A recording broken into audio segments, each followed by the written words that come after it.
Hello, मेरा नाम जैसल है एंड मैं 24 साल की हूँ एंड मैं जोधपुर शहर में रहती हूँ। एंड मेरे जो फैमिली बैकग्राउंड है, मेरा जो चाइल्डहुड है वो बाकी लोगों की तरह एक नॉर्मल चाइल्डहुड नहीं रहा है एंड बहुत कॉम्प्लिकेटेड और कंट्रोलिंग रहा है। मैं अपनी इस वीडियो में अपनी जर्नी, अपनी स्टोरी शेयर करना चाहती हूँ एंड बताना चाहती हूँ कि क्या चीज़ें मुझे यहाँ तक लेके आई हैं।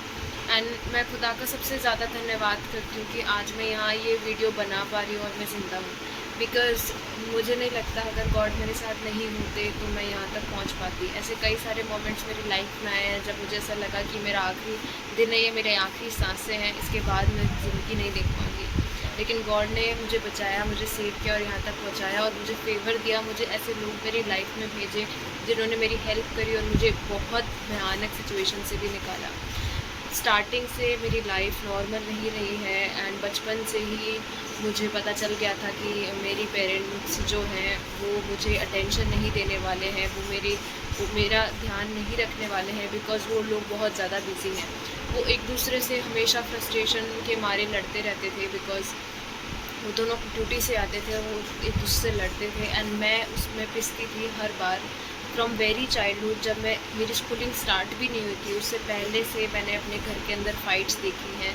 मेरे किंडरगार्टन तो मैंने कभी अटेंड नहीं किया, मैं घर पे ही पढ़ाई करती थी और वो मेरे लिए ख़राबी सिचुएशन थी।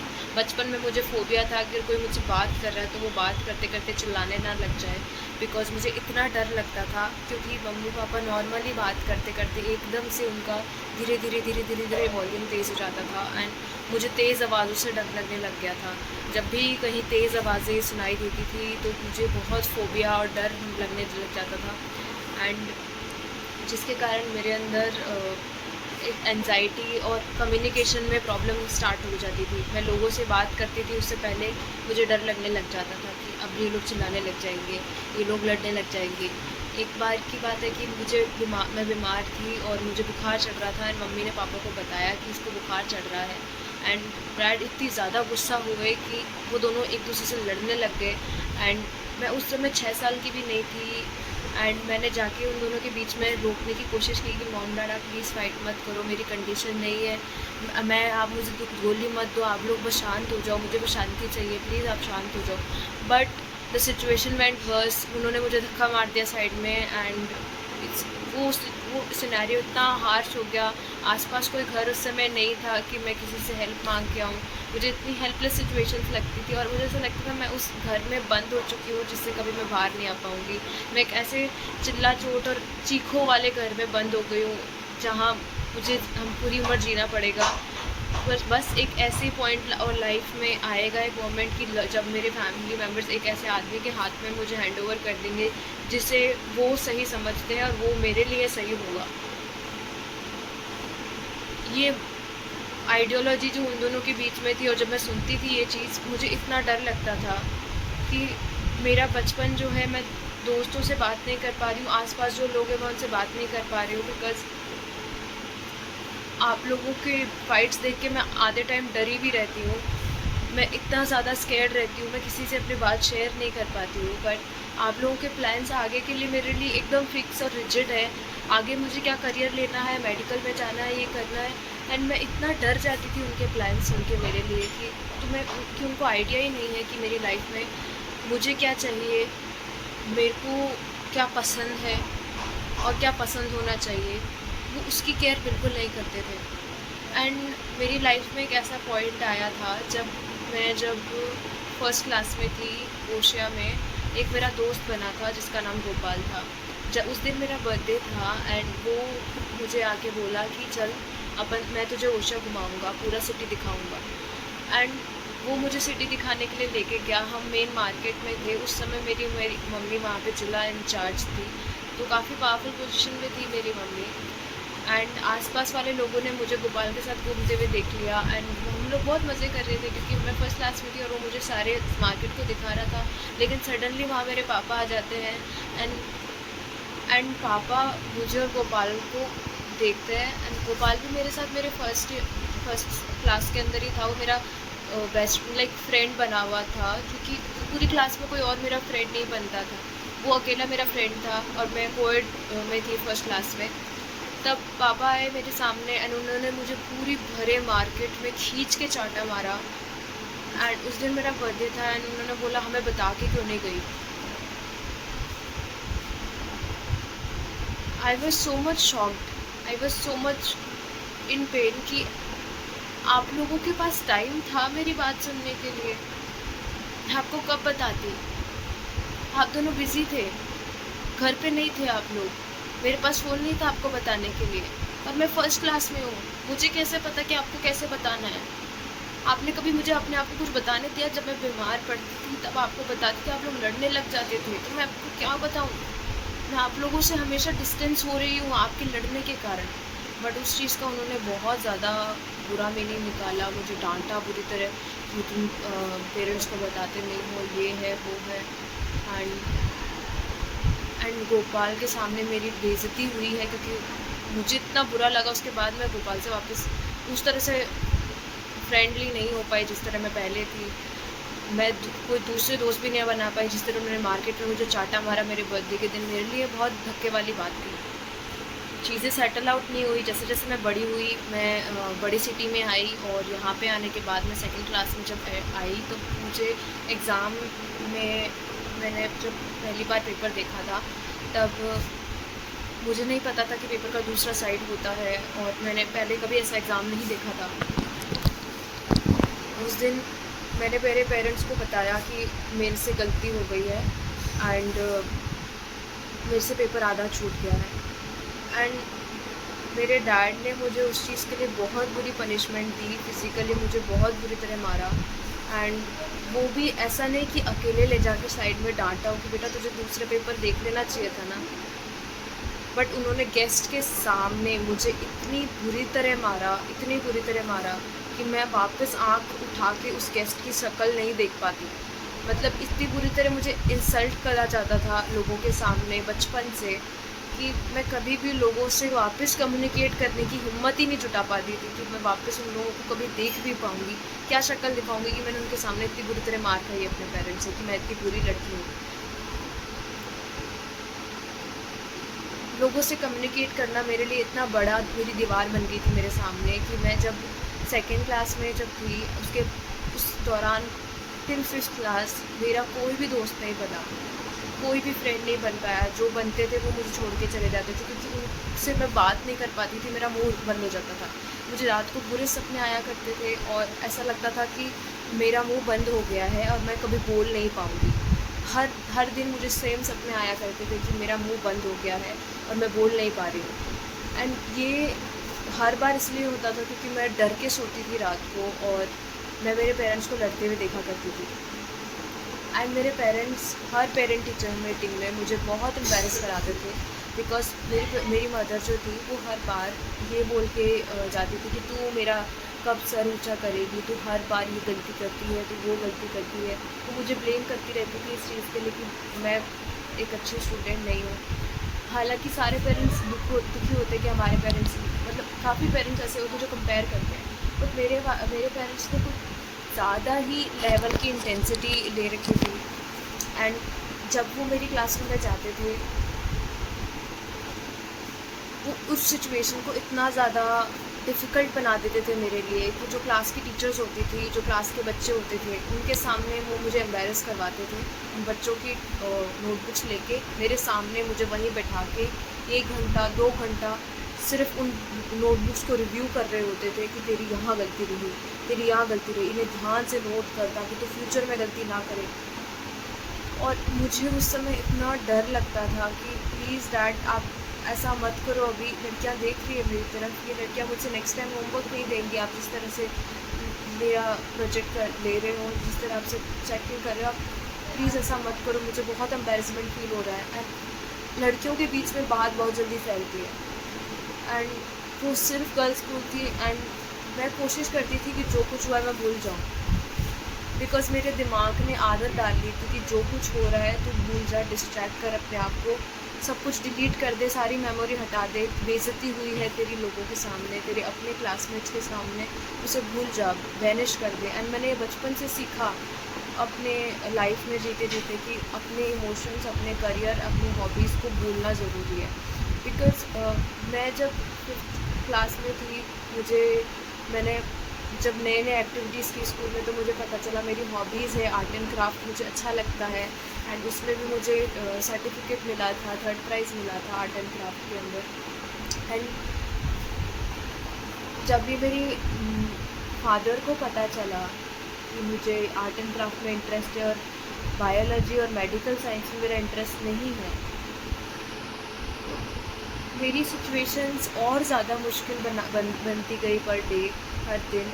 एंड 7th क्लास आते आते मैंने रियलाइज़ किया मेरी आर्ट स्किल्स इतनी ज़्यादा अच्छी थी कि मुझे, मतलब, और पता ही नहीं चला कि कब मुझे उसमें इतना इंटरेस्ट आ गया। मैंने और भी चीज़ों में अपने आप को एक्सप्लोर किया। मैं मार्शल आर्ट्स में गई क्योंकि मुझे एंगर इश्यूज़ थे, तो मैंने सोचा कि मैं अपने आप को हॉबीज़ में लगाऊंगी, इन सब चीज़ों में पढ़ाई में ध्यान लगाऊंगी, तो शायद मेरे दिमाग से वो जो सब ट्रॉमा है वो चला जाए। कोई बात नहीं, मेरे साथ लंच पीरियड में कोई खाना नहीं खाता, मैं अकेली बैठी रहती हूँ क्योंकि मैं लोगों से कम्युनिकेट नहीं कर सकती। मैं ज़बरदस्ती कई बार लड़कियों के ग्रुप में जाके घुस जाती थी। कोई बात नहीं, मैं एकदम ऐसे ग्रे रॉक बन जाऊँगी, बस थोड़ी देर के लिए मुझे सोशल ऑकवर्डनेस फेस नहीं करनी पड़ेगी। बट वो लड़कियां मुझसे दूर भाग जाती थी बहाना करके कि हमें कैंटीन जाना है, कुछ लेके आना है, हमें वॉशरूम जाना है, हमें पानी पीने जाना है। एंड वो मेरे साथ नहीं बैठती थी। मुझे अनटचेबल वाली फीलिंग आती थी। ऐसा लगता था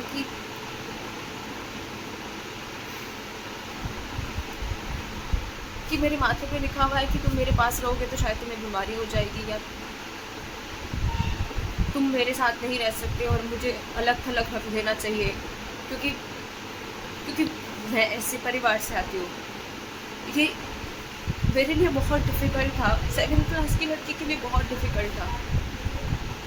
मैं अपने आप को पढ़ाई में बहुत फोकस करने की कोशिश करती थी। मेरा काम पेंडिंग रह जाता था क्योंकि आधे टाइम मैं एब्सेंट माइंडेड रहती थी। दिमाग में सिर्फ घर की लड़ाइयाँ चल रही होती थी। पेरेंट्स और फैमिली बस ये समझाते थे कि सारे घर में लड़ाइयाँ होती है, तो ये भी नॉर्मल है। एंड मेरी टीचर्स पूरी क्लास में बोलती थी कि इस लड़की को अपना होमवर्क मत देना, बिकॉज ये बिगड़ी हुई लड़की है, और गालियाँ देती है। मुझे समझ नहीं आया कि टीचर्स ने ऐसा क्यों बोला कि गालियाँ देना बुरी बात है, जबकि मेरी फैमिली समझा रही थी पेरेंट्स में लड़ाई होती है, नॉर्मल बात है, जहाँ प्यार होता है वहाँ लड़ाई होती है। एंड गालियाँ तो नॉर्मल बात होती है, इसे ही तो प्यार कहते हैं। मारपीट होना प्यार का ही हिस्सा है। एंड जिस तरह की फैमिली से मैं आ रही थी, तो मुझे लगा ये सब यही होता है, नॉर्मल होता है इसमें, क्योंकि मेरी फैमिली एक बहुत रेपुटेटेड फैमिली है। मेरी मदर तो पुलिस में है, डैड वेटरनरी ऑफिसर है, तो मुझे तो प्राउड फील करना चाहिए कि मैं ऐसी फैमिली में पैदा हुई हूँ। मुझे तो प्रिविलेज फील करना चाहिए कि ऐसा प्रिविलेज सबको थोड़े ना मिलता है। इसलिए मैं चुप रहती थी, मेरा होमवर्क कंप्लीट नहीं होता था, और उसके कारण टीचर्स मुझे कम मार्क्स देते थे। एंड मेरे टीचर मीटिंग में मेरे पेरेंट्स को कंप्लेन करते थे। एंड फिर मेरी मम्मी पूरे दिन मुझे विक्टिम कार्ड से मेरे साथ खेलती थी। मेंटली बहुत दर्द होता था, मेंटली बहुत पेन होता था। कुछ दर्द शरीर से ज़्यादा दिल पे और दिमाग पे लग गया, और शरीर मेरा गलता गया। 7th में मेरी मम्मी ने मुझे बताया कि मेरे डैड ने मुझे देखा और मुझे बोला कि पीछे से कितनी बदबू लगती है। ये बात मेरे को इतनी बुरी हिट हुई उस समय कि आप अपनी बेटी को ऐसा कैसे कह सकते हो। मैं जस्ट एडोलेसेंस में एंटर हुई हूँ, मेरा वेट गेन होना स्टार्ट हुआ है, और आप मुझे मेरी बॉडी शेमिंग कर रहे हो। उसके बाद से मेरा वेट 45 से कभी ऊपर उठा ही नहीं। जब भी मैं कहीं सोशल गैदरिंग, किसी शादी पे जा रही हूँ पेरेंट्स के साथ, लोग पूछ रहे हैं कमज़ोर क्यों है, थकी भी क्यों है, कोई जवाब नहीं। बट द थिंग वॉज, हर दिन जजमेंट्स, हर दिन की लड़ाई, हर दिन की केओस, वो घर नहीं था, वो एक युद्ध क्षेत्र था जहाँ कहीं से भी कोई भी हथियार आके मार सकता था। मेरे लिए ऐसी हालात हो गए थे कि मैं सुसाइडल पॉइंट पे पहुंच गई थी कि यार मैं कब मरूंगी, कब वो दिन आएगा, मेरा मेरा एंड कब आने वाला है, इस सब का कुछ तो एंड होगा। मैं 7th क्लास में एंड ढूंढती रहती थी, पर फिर एक और मोमेंट आया मेरी लाइफ में जब मेरे ग्रैंडफादर की डेथ हो गई। वो मेरी लाइफ का टर्निंग पॉइंट था, और उसके बाद तो चीज़ें कभी नॉर्मल हो ही नहीं पाई। 2017 में मेरे पेरेंट्स की इतनी मैसिव लड़ाई हुई, एंड उस लड़ाई में मेरा ख़ानदान की हिम्मत ही नहीं हुई कि वो एंटर कर सके, क्योंकि वो इतने बुरी तरह लड़े। डाइवोर्स तक बात पहुंच चुकी थी उन दोनों के बीच में, बट मैंने कैसे तैसे करके कोशिश करी कि प्लीज़ मॉम डैड आप शांत रहो, मेरा एक छोटा भाई भी है। 6th में मेरा भाई पैदा हुआ था, एंड मेरे लिए वो बहुत जैसे एक माँ के लिए उसका बच्चा होता है, मैंने मेरे छोटे भाई को उस तरह से पाला था। मेरी मम्मी ने उसको अटेंशन नहीं दिया था, बट मेरे लिए मैं जितनी सेविंग्स करती थी उसके बर्थडे पे सब उड़ा देती थी। एंड मेरे लिए वो बहुत बहुत ज़्यादा इम्पॉर्टेंट इंसान था, क्योंकि मुझे मुझे कम से कम कोई ऐसा साथ मिल जाता था कि जब मेरे पेरेंट्स लड़ रहे हैं तो कम से कम मेरा भाई मेरे पास बैठा है। बट विद टाइम उसकी भी परवरिश मॉम ने की, एंड उसे मेरे से बिल्कुल अलग कर दिया, एंड हम दोनों के बीच में दरार डाल दी। कई बार जब मैं रिकॉर्डिंग्स किया करती थी, जब मुझे एविडेंसेस की ज़रूरत थी, तब मैंने उन रिकॉर्डिंग्स को सुना, तब पता चला मॉम मेरे पीछे से मेरी बुराइयां मेरे भाई के सामने करती थी, और वो उन बुराइयों में इन्वॉल्व हुआ करता था। धीरे धीरे रियलाइज़ हुआ मुझे कि ये लोग एक दूसरे से बहुत नफरत करते हैं। मेरे मॉम डैड एक दूसरे के साथ रहना नहीं चाहते हैं, एंड उनकी मैरिज ऑलरेडी डिस्ट्रॉय हो चुकी है। घर में बिल्कुल शांति नहीं रहा करती थी, बहुत अशांत रहा करता था, एक नेगेटिव माहौल पूरे दिन घर पे बना रहता था। मैंने उस समय मैं बिल्कुल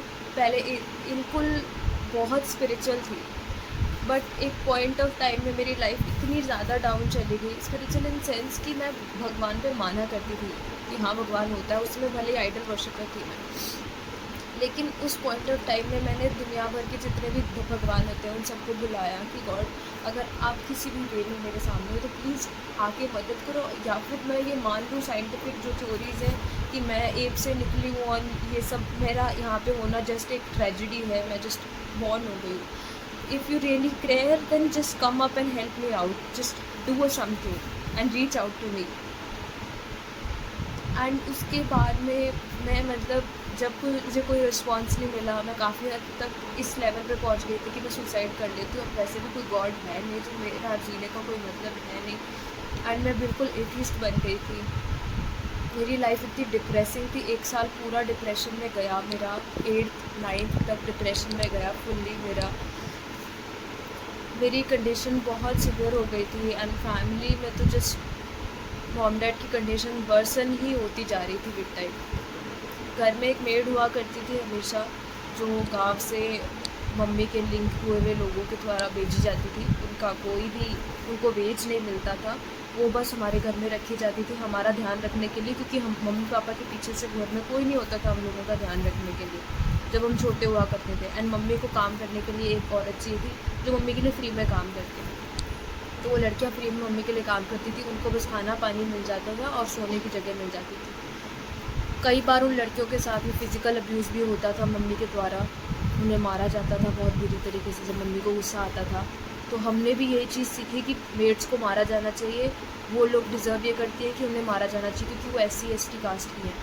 तो हमने बहुत सारी चीज़ें ऐसी देखी, और जब मैंने पढ़ाई वगैरह की आगे, तब मुझे रियलाइज़ हुआ बुक्स कुछ और कहती है, घर में कुछ और चल रहा है, एंड मॉम की पोजीशन कुछ और है। वो लेडीज़ के लिए लड़ती हैं बाहर तो, और घर के अंदर वो लेडी को ही, एक मेड को ही मार रही है, चांटे मार रही है उसको बुरी तरह से। क्या चल रहा है, इतना कंफ्यूजिंग माहौल क्यों हो रहा है ये।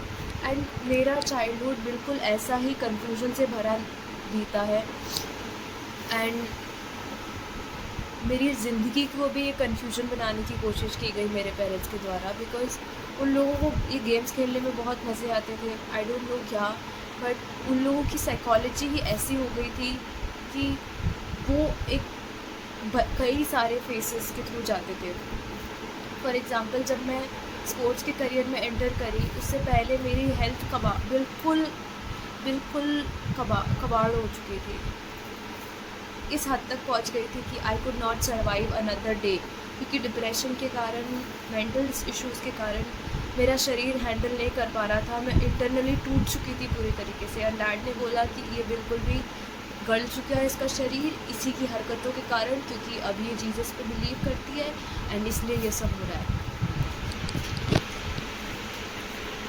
जीसस एक ऐसी किरण थे मेरी ज़िंदगी में, एक ऐसी ब्लेसिंग है। Jesus was the only person and the only God who actually came out and helped me, जिन्होंने मेरी हेल्प करी और मुझे डिप्रेशन से निकाला, मुझे उस आइसोलेशन से निकाला एंड उस जेल से निकाला जिसमें मुझे बांध दिया था बचपन से।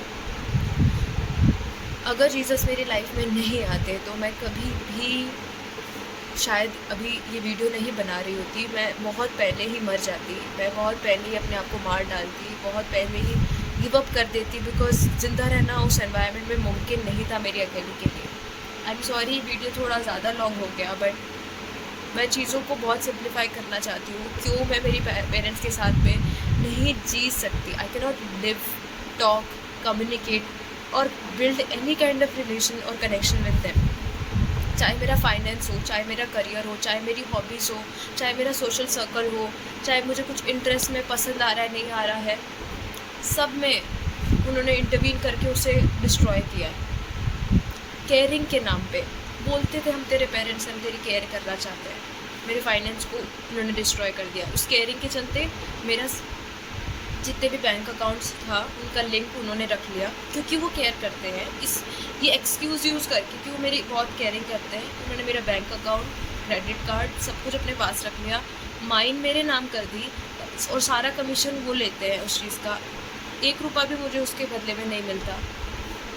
एंड फाइनेंशियली मुझे इस हद तक उन्होंने डिपेंडेबल बना दिया था कि मैं 200 रुपये की चीज़ के लिए भी मॉम से वेट करी, मॉम 200 रुपये चाहिए, कुछ चाहिए था खाने को। ये क्या चाहिए? 15-20 मिनट मम्मी को कन्विंस करने में लगते थे। मम्मी मुझे ये आइसक्रीम चाहिए थी, ये वाली चीज़ चाहिए थी, इसके लिए 200 रुपये। मम्मी मैं खुद जाके पार्ट टाइम करके कमा लूँ। नहीं, तू नहीं कमाएगी, पैसे हम ही देंगे।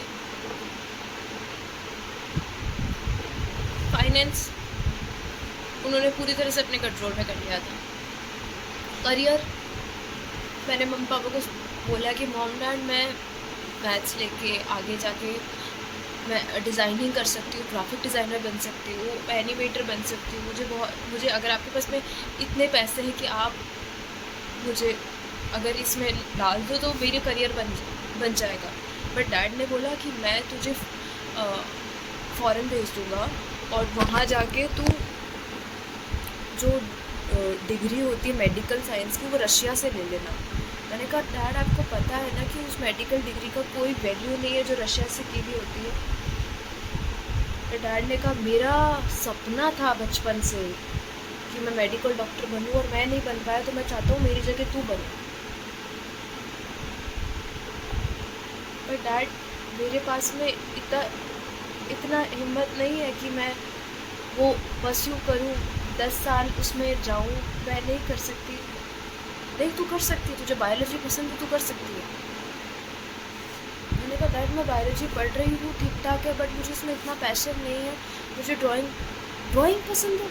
वो ड्राइंग जो पेंटर्स सड़क के साइड में बैठे रहते हैं, वो पेंटर्स, मुझे वो पेंटर बनना है।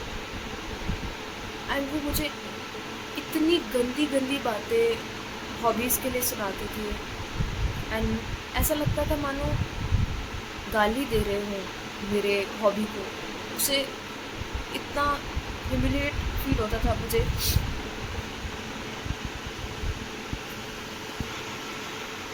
अपनी लाइफ में कोई भी डिसीजन लेना इतना कंफ्यूजिंग हो गया था। अपनी हेल्थ के लिए भी डिसीजन जब मैंने लिया, मेरे कोच ने मुझे बहुत सपोर्ट किया एंड मुझे स्टेट लेवल तक उसने बूस्ट दिया। एक मेंटर आपकी बहुत हेल्प करता है। जब आपको एक मेंटर मिल जाता है, एक सपोर्ट मिल जाता है, तो आप बहुत क्विकली अपनी सीढ़ियाँ पार कर सकते हो। उन्होंने मुझे स्पोर्ट्स में बहुत हेल्प करी एंड मुझे स्टेट लेवल पहुंचाया।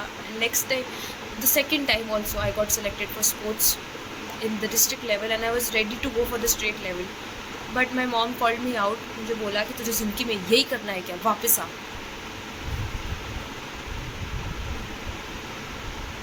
पढ़ाई कर जाके। But mom, I am selected, you should congratulate me, right? You are also a sports person. नहीं, मुझे पता है कितना टफ होता है, तू नहीं कर पाएगी।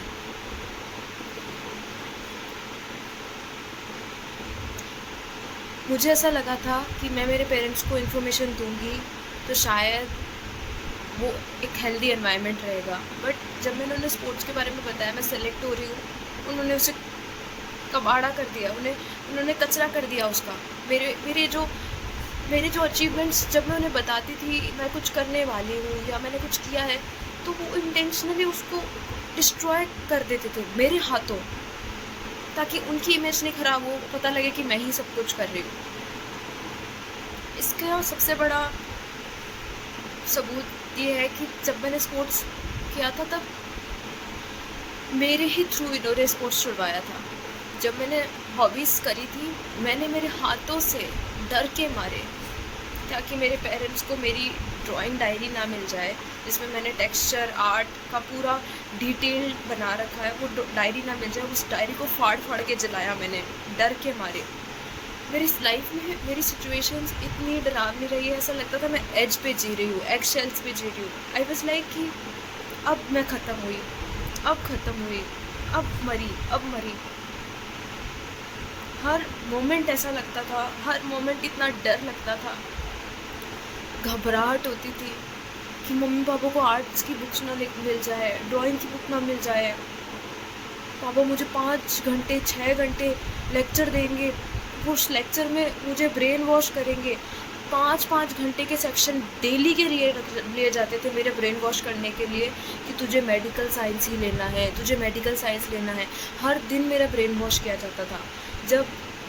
और ये दूसरों को जाके बोलते हैं कि मैं लड़कियों का ब्रेन वॉश कर रही हूँ, बल्कि ये मेरे को डेली ब्रेन वॉश करते थे कि तुझे तेरी हॉबीज़ को परस्यू नहीं करना, तुझे तेरी हॉबीज़ को परस्यू नहीं करना। स्पोर्ट्स में मेरा एक दोस्त था, उसका घुटना निकल गया था, उसकी ज़िंदगी बर्बाद हो गई थी। उन्होंने फिर ब्रेन वॉश, नेक्स्ट दिन 5 घंटे का एक और सेक्शन ब्रेन वॉश का।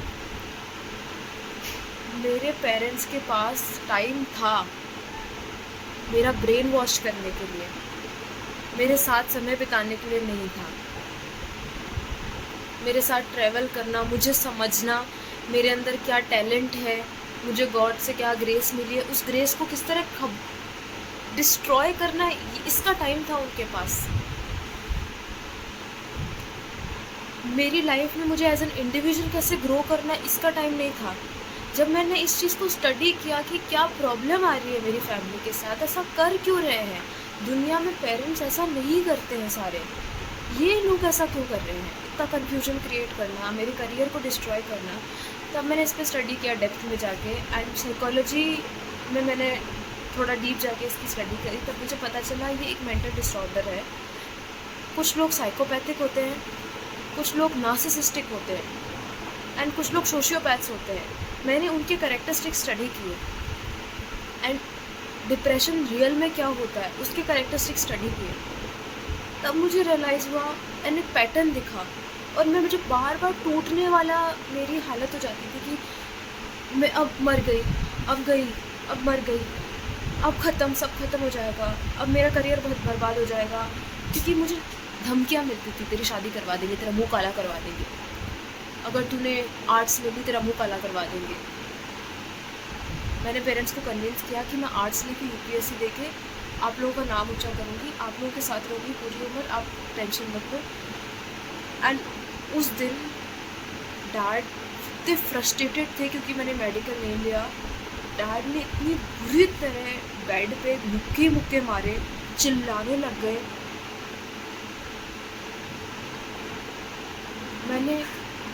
सिर्फ मैं जानती हूँ मैंने कैसे आर्ट्स ली थी।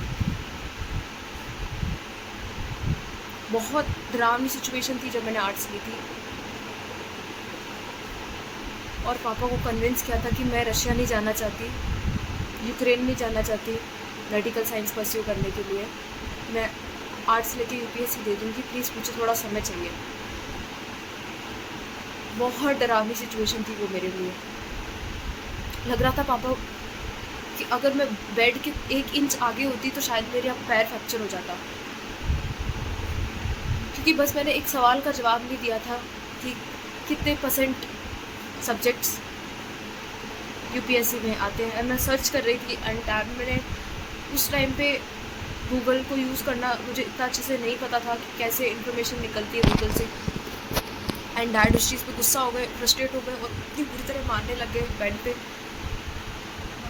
जब हमारे घर में केओस होता था तब फैमिली मेम्बर्स मुझे छोड़ के चले जाते थे और मम्मी आती थी। फैमिली मेम्बर्स में मेरा भाई है, क्योंकि न्यूक्लियर फैमिली रही है।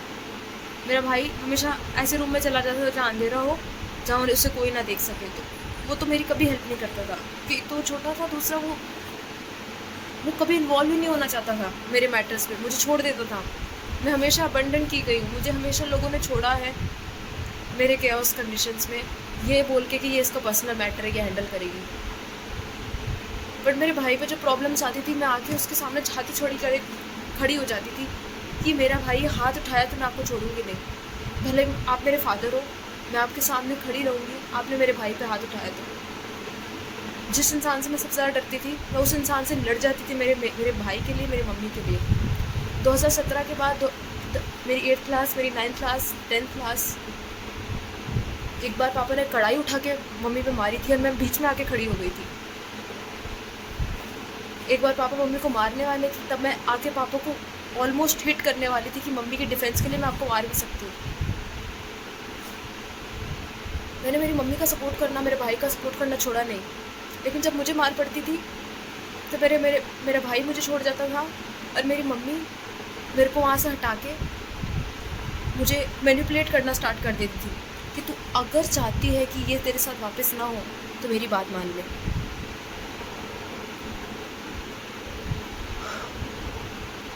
एज इफ वो डैड को मुझे मारने देती थी ताकि मैं मम्मी की बात मान लूँ।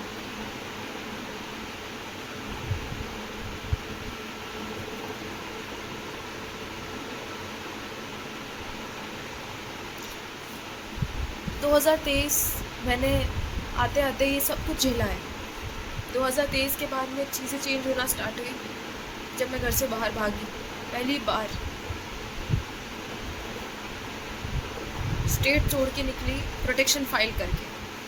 मैंने प्रोटेक्शन पहले फाइल करी ये सोच के कि अगर मुझे कुछ भी हो गया तो कम से कम जुडिशरी को आइडिया तो रहेगा कि मैं ज़िंदा थी, क्योंकि उन्होंने पहले मुझे दोस्तों से आइसोलेट किया, सारे दोस्तों से मुझे अलग किया, उनके फैमिली वगैरह को जाके बोला कि इससे कम्युनिकेट नहीं करना। मेरे सब लोगों से मुझसे डिस्कनेक्ट किया ताकि अगर मुझे कुछ होता भी है उन लोगों को इन्फॉर्मेशन जाए ना। मेरे को घर पे आने के बाद में उन्होंने ऑनर किलिंग की धमकियाँ दी 2023 में, हम तुझे मार डालेंगे। एंड उस रात को पूरी रात मुझे पापा ने घसीटा ज़मीन पर, मुक्के मारे, एक साइड मेरा पूरा सुन पड़ गया था। एंड मैं गॉड से प्रेयर कर रही थी, फिजिट कर रही थी, पूरा शरीर ऐसा काँप रहा था मेरा, धूज रहा था डर के मारे। मैं अंदर मैं ऐसे हिल रही थी एंड मैं प्रेयर कर रही थी, गॉड प्लीज़ बचा लो मुझे, प्लीज़ बचा लो। एंड डैड ने मुझे फिजिट करते हुए देख लिया एंड वो मॉम को चिल्ला के बोलने लगे कि मन में प्रेयर कर रही है। वो सिचुएशन मेरे लिए इतनी डरावनी थी कि एंड डैड ने जैसे मॉम को ये बोला, उन्होंने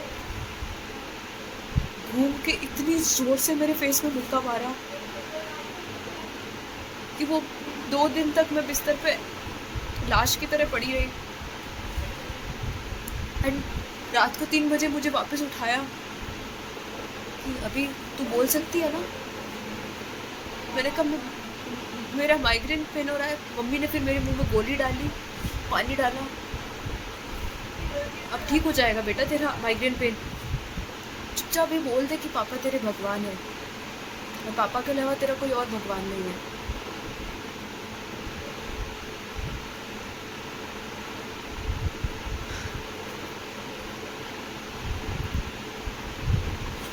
उस पॉइंट ऑफ टाइम में मैंने कोई कसर नहीं छोड़ी थी अपने पेरेंट्स को भगवान की तरह ट्रीट करने में, बस बोलना बाकी रह गया था। मैंने उनके लिए सब कुछ किया था, अपने भाई का ध्यान रखना, घर का ध्यान रखना, उनको माइंड में ज़रूरत पड़ रही है वहाँ खड़े रहना, एक पर्सनल पीआर की तरह उनके पास खड़े रहना, डैड को ज़रूरत पड़ रही है ड्रिंक करके आ रहे हैं उनका ध्यान रखना, मेड घर में खाना चुरा रही है तो उसका ध्यान रखना कि मेड मेरे भाई को तंग ना करे, घर में चीज़ें ना चुराए, घर का भी ध्यान रखना, पढ़ाई भी करना।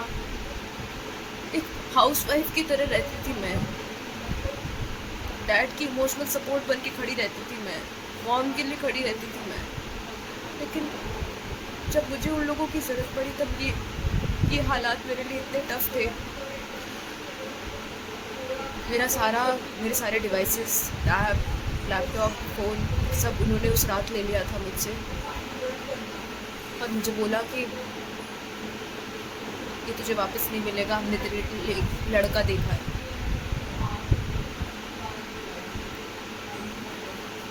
दो दिन पहले मैं लाइब्रेरी में बैठ के पढ़ाई कर रही थी जहाँ से मुझे खींच के लेके आ गए थे, मुझे मारने के लिए, अपना फ्रस्ट्रेशन दूर करने के लिए, बस मुझसे ये बुलवाने के लिए कि मेरे मॉम डैडी मेरे भगवान हैं।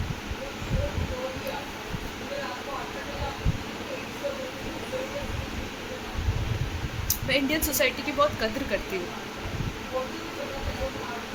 लेकिन जो लोगों की सोच है ना कि माँ बाप भगवान के समान होते हैं,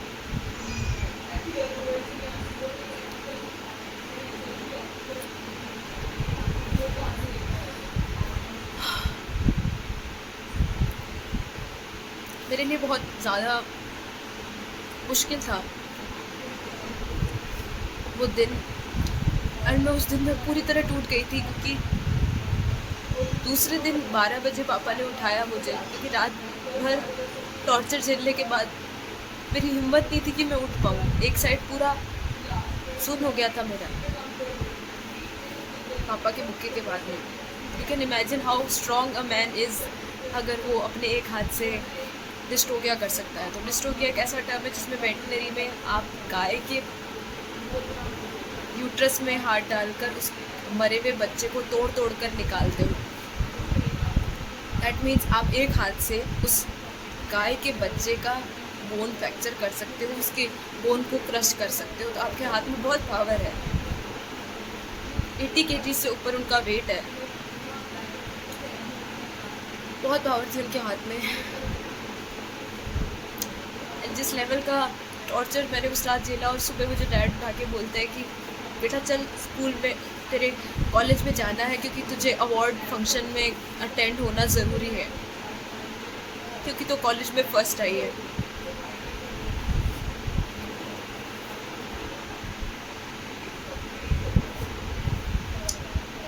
दो बजे इवेंट था, मैं वहाँ पहुँची और पता चला मेरे बाद में जो मेरी कॉलेज की सेकंड टॉपर थी वो मेरी फ्रेंड थी और वो इवेंट में नहीं आती है। मेरा एक साइड सुन पड़ा हुआ था, मैं नम हुई हुई थी, क्या चल रहा था वहाँ पे मुझे कुछ आइडिया नहीं। थोड़ी देर बाद में एक टीचर ने मुझे बोला कि तुम्हें साइड में जाके बैठना है, वहाँ से तुम्हें बुलाया जाएगा। मैं बैठी, मैंने देखा कि मॉम डैड कुछ बात कर रहे हैं। थोड़ी देर बाद वो वहाँ से चले जाते हैं ऑफिस हॉल में जहाँ टीचर्स होते हैं, और थोड़ी देर बाद में एक स्टूडेंट मुझे आती है बुलाने के लिए, वो मुझे उस हॉल में लेके जाती है। मैं जैसे ही अंदर घुसती हूँ, मैं मॉम डैड को आंसुओं में देखती हूँ, वो ऐसे रो रहे होते हैं कि हमारी बच्ची, और वो सारे टीचर्स मेरी तरफ इतनी गुस्से से देख रहे होते हैं कि तू क्या कर रही है, तू रैकेट चला रही है। मैंने कहा कौन सा racket? And they are like कि हमने तेरे से उम्मीद नहीं की थी ऐसी। And I have no clue उन्होंने मेरे टीचर्स को क्या बोला,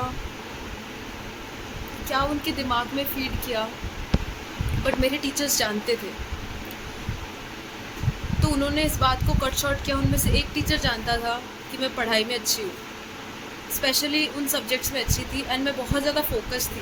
मैं ऑल्दो उनकी सारी क्लासेस अटेंड नहीं करती थी, पर मैं सेल्फ स्टडी मेरे दोस्त के साथ किया करती थी।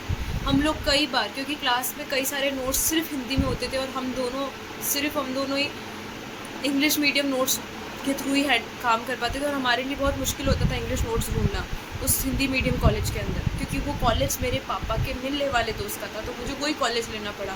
कोई रिनाउंस्ड यूनिवर्सिटी से मुझे डिग्री नहीं मिली थी आर्ट्स की। वो कॉलेज भी इसलिए लिया था क्योंकि वो डैड के कंट्रोल में था और डैड के मिलने वाले का बैचमेट का कॉलेज था वो। एंड वो टीचर्स जानते थे कि मैं और मेरी दोस्त पढ़ाई में काफ़ी अच्छे हैं एंड हम ऐसा कोई काम नहीं कर रहे, और हम कॉलेज भी बहुत रेयरली आते हैं। तो कोई किसी लड़की को ब्रेन वॉश करना, किसी को रैकेट में इन्वॉल्व करना, that was not our work. हम लोग तो लड़कियों से कम्युनिकेट भी नहीं करते थे हम।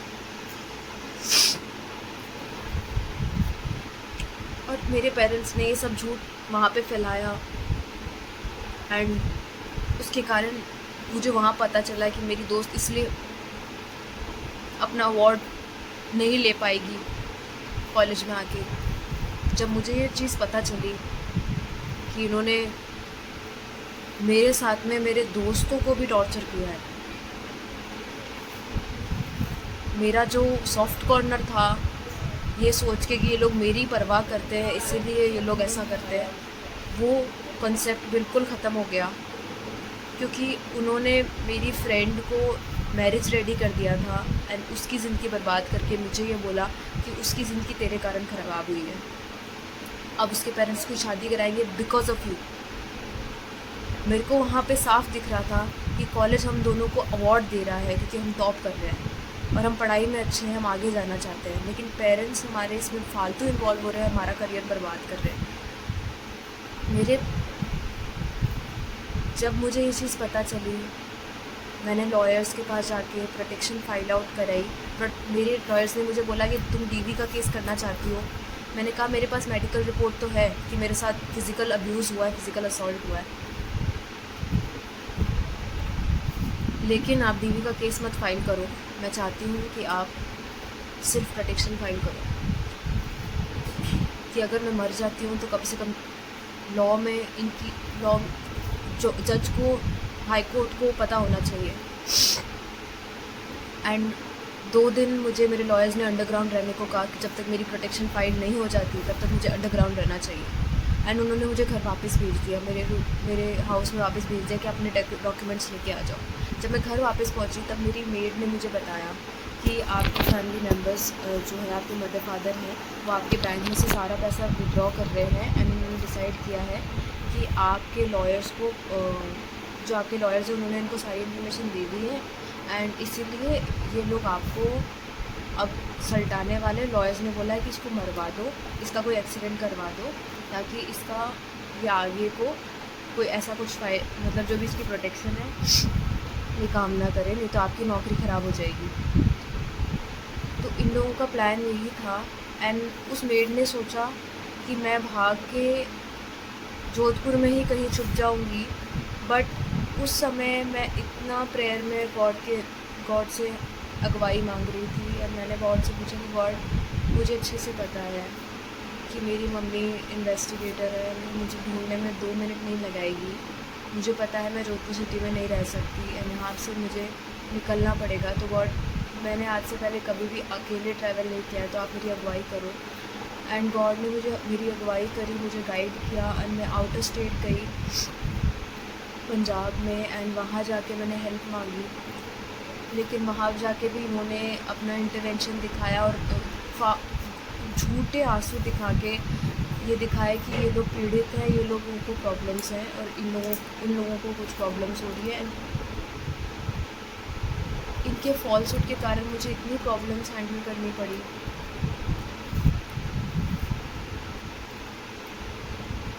लेकिन फिर भी मैंने गिव अप नहीं किया इन लोगों पे। जब मैं वापस आ गई 10 दिन तक मेरे साथ लगातार टॉर्चर होता रहा, वर्बल, मेंटल, विचक्राफ्ट सब होते रहे।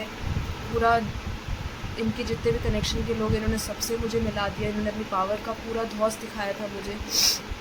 मैंने प्रेशर में आकर प्रोटेक्शन फ़ाइल वापस विड्रॉ करी, क्योंकि वो मुझे रूम से भी नहीं निकलने दे रहे थे, पढ़ाई नहीं करने दे रहे थे, कुछ भी नहीं करने दे रहे थे मुझे। इसलिए मुझे प्रोटेक्शन विड्रॉ करनी पड़ी एंड एक पेपर पे मुझे साइन कराया गया कि मैं पीजी में रह रही हूँ और मेरा फ़ंडिंग मेरे पेरेंट्स कर रहे हैं। लेकिन रियलिटी में मैं घर पे रह रही थी और मेरी कोई फ़ंडिंग उन्होंने नहीं करी। एंड मुझे जब टाइफाइड हुआ तो उसका पैसा देना भी इन्होंने उस चीज़ के लिए भी मुझे सुना दिया कि जो तेरे पे हमने मेडिकल खर्ची की उसका भी रिटर्न दे हमको, वो पैसा निकाल। ये मेरे लिए बहुत दर्दनाक था। जब मैं वापस आ गई थी तो मैंने ज़बरदस्ती एक रूम पे मैंने बोला कि मैं प्रोटेक्शन फाइल्स तभी विड्रॉ करूँगी जब आप मुझे कोई रूम दोगे। तो 2 महीने तो मैं एक रूम पे रही थी, वहाँ पे भी उन्होंने दादी को मेरे साथ रुकवाया था ताकि मुझे लगातार मॉनिटर कर सके। मेरे लिए ये सिचुएशन बिल्कुल भी आसान नहीं रही है एंड इन्होंने अपने पेरेंट्स होने का जिस लेवल पे यूज़ किया है, मैंने सोचा कि मैं शायद गॉड की मदद से इन लोगों को चेंज कर पाऊँ, बट रियलाइज़ मैंने ये किया कि ऐसा नहीं होता है। जब गॉड इन पर दया करेगी तभी इन लोगों का मन चेंज हो सकता है। मेरी पावर से इनका हार्ट नहीं चेंज हो सकता, नहीं कर सकती मैं कुछ ऐसा कि इनका हार्ट चेंज हो जाए मेरे कैरेक्टर से या मेरे नेचर से। बिकॉज बाइबल कहती है कि तू बच, तेरा घराना बचाया जाएगा, लेकिन ये कहीं नहीं लिखा है कि तेरे कैरेक्टर के कारण वो बचाया जाएगा। तेरा चरित्र देख के अन्य जाति आएंगे लेकिन घर वाले नहीं। क्योंकि जब मैं उनके साथ 1 साल और रही, 2024 मेरा पूरा उनके साथ रहा, मैंने अपने आप को कम्प्लीटली सरेंडर कर दिया था। जिस लेवल का सरेंडर मतलब आप इमेजिन नहीं कर सकते, उस लेवल का सरेंडर किया था। मैं उनकी फ्री की मेड बन गई थी, घर का काम करना सारा, जबकि मैंने ज़िंदगी में झाड़ू ढंग से लगाई नहीं थी, मुझे नहीं आती थी। पेरेंट्स जो मेड होती थी वो करा करती थी। घर का झाड़ू का काम, पोछे का काम सब मैंने हैंडल करना, लॉन्ड्री मेरे को करनी, बाथरूम को A to Z मुझे क्लीन करना, सारे कपड़े समेट कर रखना, सारा काम मेरे को करना, प्लस पढ़ाई करना साथ में। डेली के 75 पेपर्स लिखना और कम पड़ जाए तो पनिशमेंट अलग झेलना, और उसके लिए भी मॉम मेरी कोई हेल्प नहीं करती थी वो पेपर्स में भी। मैं बहुत एग्जॉस्ट हो गई थी, पढ़ाई भी कर रही हूँ, घर का काम भी संभाल रही हूँ, खाना भी पका रही थी। मैं खाना ज़िंदगी में नहीं पकाया, मैं ऑनलाइन देख के खाना बनाती थी। मेरे लिए इतना टफ हो गया था। एंड ऑफन मेरी मम्मी मुझे बोलती थी मेरू का होमवर्क का काम है वो भी तू कर देना। मुझे चीज़ें समझ में आने लग गई थी कि ये लोग सिर्फ दिखावा कर रहे हैं कि ये चाहते हैं कि मैं यूपीएससी में सिलेक्ट हो जाऊँ, पढ़ाई करके कुछ बन जाऊँ। रियलिटी में ये लोग सिर्फ मुझे यूज़ कर रहे थे। एंड क्योंकि आप सोचो मेरे पास पूरा दिन सुबह 6 बजे से लेकर 12 बजे के बीच में मैं झाड़ू पोछा बर्तन सब कुछ कर रही हूँ, रात के 11 बजे तक बर्तन कर रही हूँ कोचिंग से आने के बाद में, रात को 12 बजे तक मैं बर्तन कंप्लीट कर रही हूँ, किचन धो रही हूँ, हल्दी वाला दूध बना के मम्मी को दे रही हूँ, लंच तैयार कर रही हूँ, कोचिंग भी जा रही हूँ, कोचिंग को होमवर्क भी कर रही हूँ। इस तरह से मेरे शेड्यूल को हेक्टिक बना दिया गया था, ना तो मैं प्रेयर कर पाऊँ, ना मैं अपने लिए कोई टाइम निकाल पाऊँ। एंड जब मैंने मॉम को बोलते हुए सुना पापा को कि आप टेंशन मत लो, मैं अपने हिसाब से संभाल लूँगी इसको, इसका भी ध्यान डाइवर्ट हुआ है इन सब चीज़ों से, अपने ऊपर केस नहीं करेगी। तब मुझे रियलाइज़ हुआ कि यूपीएससी की प्रिपरेशन एक ट्रैप था। जैसे एक चूहे के लिए अपन रोटी लगाते हैं ताकि वो पिंजरे में आ जाए, वो उसको ट्रैप कर ले, तो वो रोटी थी वो मेरे लिए, तो शायद मुझे पावर मिल जाएगी। वो 3 साल की प्रिपरेशन में वो मुझे पूरी टाइम एग्जॉस्ट करना चाहते थे, एंड वो जानते थे कि इसका सिलेक्शन इसलिए नहीं हो पाएगा।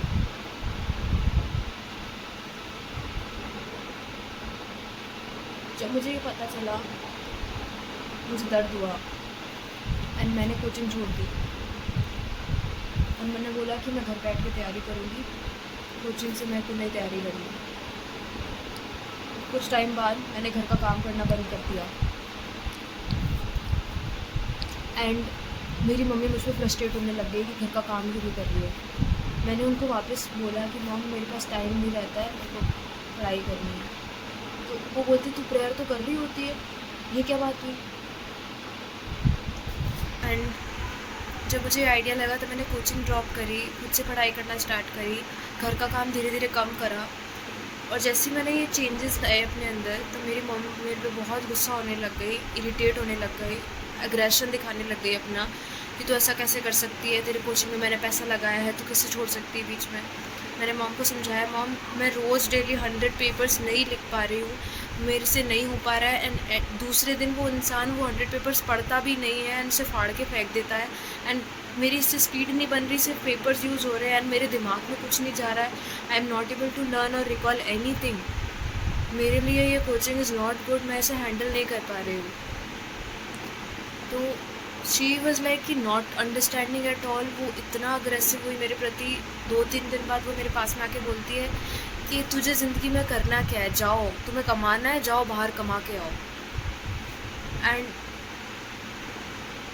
I was silent. मैं उनकी डांट सुन रही थी चुपचाप, मैंने कुछ रिएक्ट नहीं किया। मैं बहुत ओबीडियंटली उनकी डांट सुन रही थी। मॉम ने बोला, तेरे पीछे ये तेरा भाई भी है, इसको भी सिखा, थोड़ा कुछ काम वाम करे, काम करना है तुमको, जाओ बाहर काम करो, तो मुझे बता दो तुम्हें क्या करना है, करो। She was taunting me, blaming me, victimising me. After giving my all,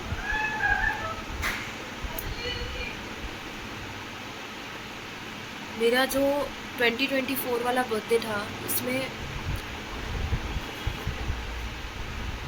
मेरे डैड अजमेर चले गए थे एंड 5 महीने तक लगातार उन्होंने मेरे बर्थडे से पहले तक मुझसे बिल्कुल बात नहीं की, मुझे एक साइलेंट ट्रीटमेंट दिया था, ऐसे इग्नोर किया था मानो मैं एग्जिस्ट ही नहीं करती हूँ। मैंने अपनी तरफ से सब कुछ किया, मैंने खाना पकाना तो उन्हें वो चीज़ दूर कर देनी मुझसे, मुझे एक अनटचेबल की तरह ट्रीट करना। 5 महीने मैंने बिल्कुल साइलेंट ट्रीटमेंट झेला है मेरे फादर से, उसी घर में रहते हुए। आसान नहीं था, लेकिन बर्थडे के दिन मेरे डैड अजमेर चले गए थे, वहाँ उन्होंने वीडियो बनाया कि मेरी छोटी बचपन वाली मन्नी कहाँ है। ये मेरे लिए एक बहुत शॉकिंग बात थी कि मैं अब बड़ी हो गई हूँ और आप मुझे इस तरह से ट्रीट कर रहे हो कि मैं वापस 5 साल की बच्ची की तरह बिहेव करूँ, अर्निंग ना करूँ और आपके हाथ और कंट्रोल में चली जाऊँ। ये मेंटली बहुत डिस्टर्बिंग था, साइकोलॉजिकली डिस्टर्बिंग था। मुझे एज एन इंडिविजुअल रिकग्नाइज़ नहीं कर रहे थे वो, और मेरी डिसीजंस लेना, मेरे चॉइसेस को वो बिल्कुल भी रिकग्नाइज़ नहीं कर रहे थे। एंड ये मेरे लिए बहुत मुश्किल हो गया था कि मैं उनके साथ एक और पल भी रह पाऊँ। लेकिन मेरे बर्थडे के दिन मैं उनके रूम में गई, मैं घुटनों पर आई और अपनी नाक उनके पैर पर लगाई और मैंने उनसे माफ़ी मांगी कि मेरी किसी भी बात से आप मुझसे नाराज़ हो तो प्लीज़ मुझे माफ़ कर दो डैड। मैं अपने आप को पूरी तरह से सरेंडर कर रही हूँ, हम्बल कर रही हूँ अपने आप को आपके आगे। अगर मेरी कोई भी बात से आपको परेशानी हुई है तो मैं आपसे माफ़ी मांगती हूँ, क्योंकि वचन कहता है कि अगर तेरा भाई तेरे से नाराज़ है तो उसको साक्षात दंडवत प्रणाम करके उसको मना ले। मैंने आपके सामने अभी दंडवत प्रणाम कर रही हूँ, आपको मनाने को तैयार हूँ। एंड देन मेरे डैड ने मुझसे नॉर्मल बात करना स्टार्ट करी, लेकिन शायद वो इसी दिन समय का वेट कर रहे थे कि मैं उनके आगे झुकूँ और उन्हें एक गॉड वाला ट्रीटमेंट दूँ। एंड उसके बाद में वो वापस कंट्रोलिंग टाइप के हो गए। मुझे आइडिया लगा कि इन्होंने मेरे नाम माइन करवाई है एंड उसमें मुझे इन्वॉल्व कर दिया है एंड वो लॉस में जाने वाला है, क्योंकि जो भी कागजात वगैरह वर्क है वो सारा ये लोग हैंडल कर रहे थे। एंड मैंने पापा को बोला कि प्लीज़ पापा आप इस माइन वाले काम को ड्रॉप कर दो, आपको इसमें बहुत ज़्यादा इन डेप्थ रिसर्च चाहिए होगी, नहीं तो ये नहीं हो पाएगा। बट उन्होंने मेरी बात नहीं सुनी और उसे ड्रॉप नहीं किया और उन्होंने कहा कि मैं इसको कंटिन्यू करूँगा। तो मैंने कहा इसमें से मेरे को एक्सक्लूड कर दो, मुझे निकाल दो। वो भी बात उन्होंने मेरी नहीं मानी। चाहे उनका माइनिंग का काम हो, चाहे उनको किसी बिज़नेस में ज़रूरत हो, मैं हमेशा उनके सामने एक हेल्पर की तरह खड़ी रहती थी। मैंने अपनी तरफ से सारी कोशिश करी कि मैं फैमिली को सपोर्ट करूं, हेल्प करूं, मेरे कारण उनको मदद मिले। लेकिन एक दिन मेरी मॉम मेरे पास में वापस आके बोलती है कि हमारे पास पैसे नहीं हैं, हम लोग लोन में हैं, पैसे नहीं है हमारे पास में। हम मैंने मॉम को बोला, मॉम बैंक अकाउंट में -600 रुपये हो चुके हैं क्योंकि कई महीनों से आपने मुझे पैसे नहीं दिए हैं। एंड मेरी चेकबुक पे उस दिन मॉम ने मेरे से जितनी भी चेक्स थे उन सब पे साइन करवा लिया, और मैंने मॉम को ब्लैंक चेक दिए हैं मेरे बैंक अकाउंट के। मेरे पास एक भी रुपया नहीं था उस समय। मैं पूरी तरह से मॉम पे डिपेंडेंट थी, डैड पे डिपेंडेंट थी, क्योंकि 2023 में उन्होंने मुझसे रिटर्न में लिखवाया था कि तू यूपीएससी की तैयारी करेगी और फाइनेंशियल फ़ंड हम देंगे, तू खुद नहीं कमाएगी। तब मुझे रियलाइज़ हो गया कि मेरे पेरेंट्स मुझे फ़ंड नहीं करने वाले, जब मॉम ने मुझसे ब्लैंक चेक पे साइन करवाए। एंड मेरे अकाउंट में तो -600 रुपये थे। उसके कुछ समय बाद मॉम को बीमारी हो गई, जॉन्डिस हो गया उनको। एंड उस दौरान मैंने मॉम को प्रेयर्स में रखा।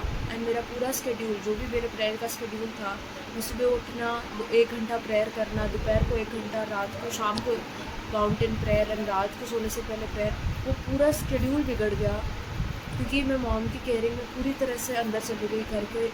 घर के लिए तो घर पे खाना बनाना, मॉम के लिए खाना ले जाना, ड्राइव करके 2 टाइम का खाना मम्मी को प्रोवाइड करना। मुझे कभी ज़िंदगी में मैंने इडली सांभर नहीं बनाया। मॉम के लिए ज़िंदगी में पहली बार इडली सांभर बनाया मैंने। अपनी तरफ से सारी चीज़ें करी। एंड उस समय पे मैं इतनी थक जाती थी, मेरे से पढ़ाई नहीं होती थी उस समय, क्योंकि मॉम के लिए खाना बनाना, फैमिली के लिए खाना बनाना, उनका खाना लेके जाना, सब तैयारियां करना, घर को संभालना, मेरे भाई को संभालना, खुद को संभालना। एक दिन उसी टाइम पे जब मम्मी बीमार थी, मेरी एक बड़ी दीदी जो थी, रूपल नाम की, वो आई थी घर पे। एंड मेरी मम्मी उनसे बहुत गुस्से में रहती हैं क्योंकि उन्होंने अपनी मर्ज़ी से शादी करी है। एंड उन्होंने जब आके देखा, तब किचन में उन्होंने देखा कि सब्ज़ी ख़त्म हो गई थी। एंड मैंने उनको बोला कि आप लोग बैठो, आप एज अ गेस्ट तो मैं आपके लिए खाना बना देती हूँ। मुझे पता नहीं था आप लोग आने वाले हो, नहीं तो मैं खाना पहले से प्रिपेयर करके रखती। तो दी ने बोला तो टेंशन मत ले, अपन भिंडी काट लेते, मैं कुक कर दूँगी। मैंने कहा ठीक है, मैं रोटी आपके लिए बना दूँगी, हाथों गर्म उतार दूँगी। तो दी ने जैसे खाना बनाना स्टार्ट किया तो मैंने उनकी हेल्प आउट करी। है दी ने बोला कि तेरी उम्र में तो हमें इतना ही नहीं पता था कि सब्ज़ी कैसे काटते हैं, चाकू पकड़ते कैसे हैं, और तू तो प्रोफेशनल हो चुकी है पहले से। एंड दीदी ने काफ़ी हद तक नोट किया कि मैं पूरा किचन संभाल रही हूँ, घर का संभाल रही हूँ, फैमिली संभाल रही हूँ। एंड उन्होंने काफ़ी नोटिस भी किया। एंड उन्होंने ग्रुप में मेंशन भी किया कि वो उसने हम बहुत ज़्यादा उसका हॉस्पिटैलिटी अच्छी है। जैसे ही डैड ने वो मैसेज रीड किया, मैं उस ग्रुप में नहीं थी जो फैमिली का ग्रुप था, मैंने बहुत पहले से ही निकल गई थी, पर मेरी दादी उस ग्रुप में थी। और मैंने उनका, वो एक बार मुझे अपना फ़ोन दे रही थी, तो मैंने उनका मैसेज देखा कि दादी आपको पता है ये मैसेजेस आ रहे हैं आपके व्हाट्सएप पे। तो दादी ने कहा मैं तो पढ़ती नहीं, मुझे पता नहीं चलता। तो मैंने वहाँ मैसेज पढ़ा, रूपल दीदी ने बोला कि बहुत अप्रिशिएट कर रही थी वो मुझे ग्रुप पे। इतने में मेरे डैड ने बोला कि घोड़ी है हमारी बेटी, करेगी ना इतना तो। एंड वो वर्ड्स बहुत दर्दनाक थे मेरे लिए। मैं इधर से उधर भाग रही हूँ मेरे फादर मदर के लिए। मेरी मदर इतनी पावरफुल पोजीशन पे है तो घर के लिए टिफ़िन लगा सकती थी, एक मेड लगा सकती थी, दोनों की तनख्वाह इतनी अच्छी आती थी, हॉस्पिटैलिटी वो कर सकती थी, मैं कर रही थी लेकिन उनकी जगह। और वो सब करने के बाद में भी मेरे फादर कह रहे हैं हमारी बेटी घोड़ी है। आप उस वर्ड का मतलब समझते हो कि वो सुनने के बाद मेरे दिल पर क्या बीती होगी। और मेरे ग्रुप में, फैमिली ग्रुप में वो लोग मेरे पीछे से मेरा मजाक उड़ा रहे थे। चाहे दीदी ने मुझे अप्रिशिएट करने की कोशिश की, मेरे डैड वहाँ पे भी मुझे डिफेम कर रहे थे और फैमिली वाले को कन्विंस कर रहे थे कि हमारी बेटी बिगड़ी हुई है।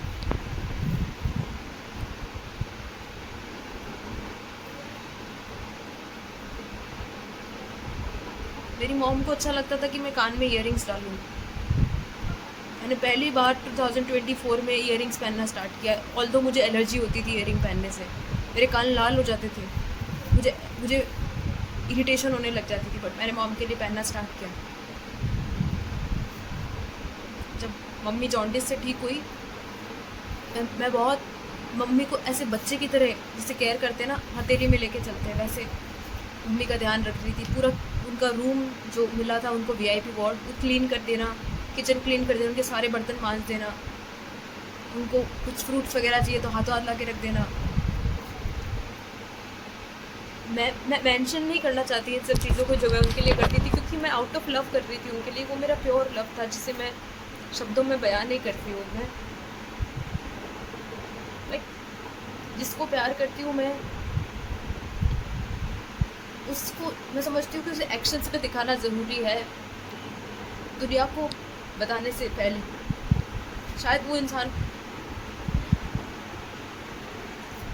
खुद देख लेगा कि मैंने उस इंसान के लिए कितना अफेक्शन दिया है। जिस दिन मम्मी जॉन्डिस से ठीक हुई, डिस्चार्ज हुई हॉस्पिटल से, मम्मी ब्रेजा चला के घर जा रही थी। यू कैन अंडरस्टैंड ब्रेजा, और वो भी डैड की ब्रेजा। वो गाड़ी चलाना इतना मुश्किल था, और जॉन्डिस में जोड़ दिखते हैं। अगर आप अभी हॉस्पिटल से निकले हो, आप गाड़ी कैसे चला सकते हो?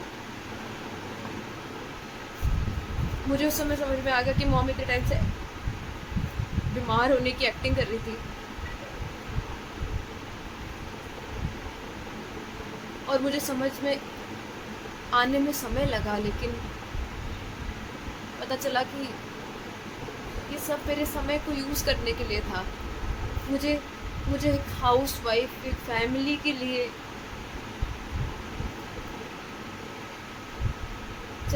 घर की मेड बनने के लिए रखा गया था, जिसे महीने के 2000 रुपये भी मिलते नहीं थे पर्सनल खर्चे के लिए।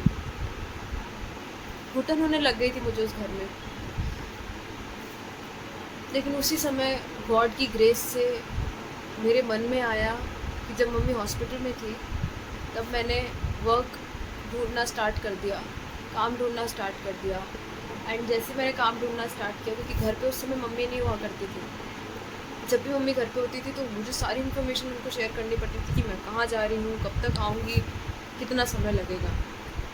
लेकिन जब मम्मी हॉस्पिटल में थी तो मुझे मम्मी को इन्फॉर्मेशन नहीं बताने की ज़रूरत पड़ी, जो कि मेरे लिए एक अच्छी बात थी। क्योंकि अगर मम्मी को पता चल जाता कि मैं अर्निंग करने के लिए यहाँ जा रही हूँ, तो वहाँ पहले पहुँच जाती और मेरा फिर फाइनेंशियल क्राइसिस में मुझे भेज देती। वो सब माइंड गेम, मैनिपुलेशन, मैं उस चीज़ को नहीं वापस इन्वॉल्व करना चाहती थी, तो मैंने मॉम को नहीं बताया।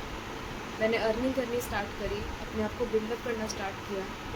जैसे ही मम्मी घर आती है तो मुझे लगा अब मैं रिलैक्स हो सकती हूँ। मम्मी अगर गाड़ी चला सकती है, मम्मी किचन भी संभाल सकती है, खाना भी बना पाएगी। अब शायद मम्मी संभाल लेगी घर को। लेकिन मम्मी ने बोला कि तू मेरी किचन में हेल्प करा और क्लीनिंग वगैरह तू कर। मैंने कहा मम्मी मैं काफ़ी दिनों से एग्जॉस्ट हो चुकी हूँ, मेरे शरीर में हिम्मत नहीं है, मैंने कई दिनों से खाना भी नहीं खाया। वो जो आप लोगों के लिए खाना बनता था मैं उतना ही बनाती थी, बाकी टाइम में मुझे खाना खाने तक का टाइम नहीं मिलता था, तो मेरे में बिल्कुल एनर्जी नहीं, मैं नहीं कर पाऊँगी। दूसरे दिन मम्मी मुझे कहती है कि ये काम कर देना, एंड मैं इतनी एग्जॉस्टेड थी कि मैं वो काम नहीं कर पाई। जब मैं मॉर्निंग में उठती हूँ मुझे आवाज़ पड़ती है कि मम्मी फ़ोन पे बात कर रही है मेरी बुआ से, एंड मम्मी उनको क्रिटिसाइज़ कर रही है कि मैंने नोटिस किया है मन्नी को, बस वो ही काम नहीं करती है जो मैंने इसको दिया है। सारे काम कर लिए इसने, वो ही नहीं करेगी जो मैंने दिया है। अब समझ में आ गया है मेरे को उसे कोई काम कराना है तो मुझे बस वही काम जो मैं इसे बोलूँगी ना, इसे मेरी उल्टा ही जाती है ये, मेरे अगेंस्ट ही जाती है ये। जब मैं वर्ड सुन रही थी मेरे खिलाफ, दर्द इस बात का नहीं था कि मम्मी मेरी कंप्लेन कर रही है, दर्द इस बात का था कि जो वो नफ़रत मुझे महसूस हो रही थी मम्मी के वर्ड्स में, वो बहुत डीप थी। आप कई बार किसी के सामने जा रहे हो, आपको पता चल जाता है कि इंसान मेरे से नफ़रत करता है। मेरे को वो नफ़रत महसूस हुई मेरी मम्मी के वर्ड्स में, वो मुझसे इतनी डीपली नफ़रत करती हैं।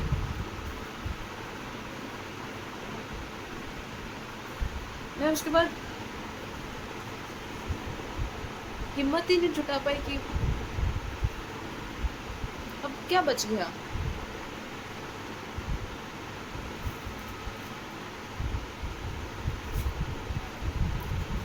मैंने अपने आप को जोड़ने की कोशिश की। मैं इतनी डिप्रेशन में चल गई थी देख के कि मेरी अपनी माँ मुझसे नफ़रत करती है इतनी बुरी बुरी तरह से, और दूसरों को जाके बोलती हूँ मेरी केयरिंग कर रही है, वो मेरी फ़िक्र करती है।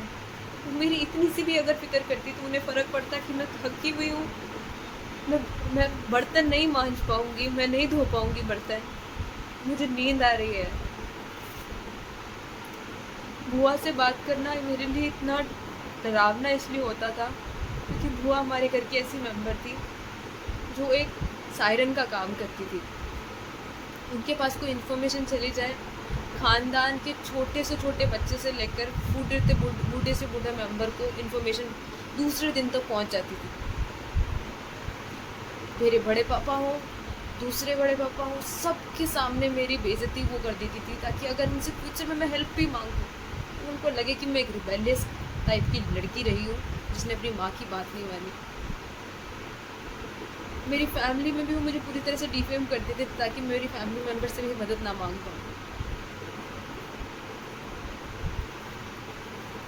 तब मैंने डिसाइड किया मैं अकेली खड़ी होऊंगी, कोई बात नहीं, मेरे आसपास कोई नहीं है, मैं किसी से हेल्प नहीं मांग सकती, कोई नहीं है मेरी हेल्प करने के लिए, मैं खुद जाऊंगी, कमाऊंगी, पैरों पे खड़ी होंगी, मेरा खाने पीने का खर्चा उठाऊंगी। बाथरूम में कुंडी नहीं है, कोई बात नहीं, मेरे रूम के गेट पे कुंडी नहीं है, कोई बात नहीं। मैं घर पे रही, काफ़ी महीने मैं घर पे रही, कमाने के बावजूद मैं घर पे रही, लेकिन मेरे जो वर्क प्लेस थी मेरे पेरेंट्स वहाँ पे भी आ गए। ये वीडियो बहुत लॉन्ग हो रहा है फिर से, बट मैं मेरी जर्नी को थोड़ा डिटेल्ड इसलिए रखना चाहती हूँ क्योंकि अब मुझे डर लगता है जब कोई मेरी केयरिंग करता है और बोलता है कि हम तेरी फ़िक्र करते हैं इसलिए हमें तेरे बारे में पता होना चाहिए, तो कहाँ है, कैसी है, क्या कर रही है, हमें पता होना चाहिए। अब क्योंकि जब मैंने बताया था तब आप वहाँ आ गए, जब मैंने बताया था कि मैं लाइब्रेरी जाके पढ़ रही हूँ आप वहाँ आ गए, लाइब्रेरी छुड़ा दी, बेइज्जती कर दी, लाइब्रेरी के अंदर आके ज़ोर से बोलने लग गए चल यहाँ से। पूरी लाइब्रेरी के लोग मुझे देख रहे थे। एम्बैरेसमेंट फील हुआ, वापस लाइब्रेरी नहीं जा पाई। स्पोर्ट्स ज्वाइन किया, वहाँ पे आप आ गए। कोच ने आपको समझाने की कोशिश की कि एक अच्छी एथलीट है, इसे आगे चलने दो। आपने उन्हें बोला मुझे इसे पढ़ाना है आगे। मैं पढ़ाई में आगे गई, फर्स्ट रैंक कॉलेज में लाई, JNU में मुझे टॉप 10 रैंक्स में मेरा नाम आया, 7th रैंक आई थी। एंड मुझे मेरी फ़ीस भी बहुत कम हो गई थी इसके कारण। लेकिन आप मेरे अवार्ड फंक्शन के एक दिन पहले मुझे फिज़िकली टॉर्चर कर रहे थे।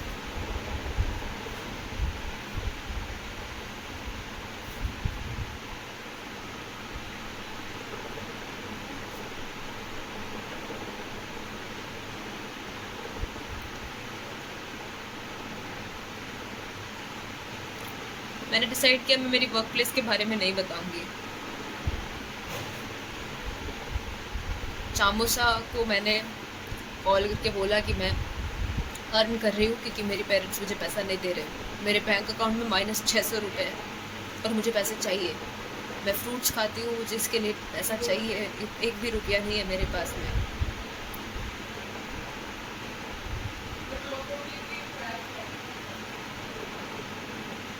मैंने उन्हें कैसे तैसे कन्विंस किया, लेकिन उन्होंने अपनी पावर्स का यूज़ करके मेरी वर्क प्लेस के बारे में पता लगा लिया।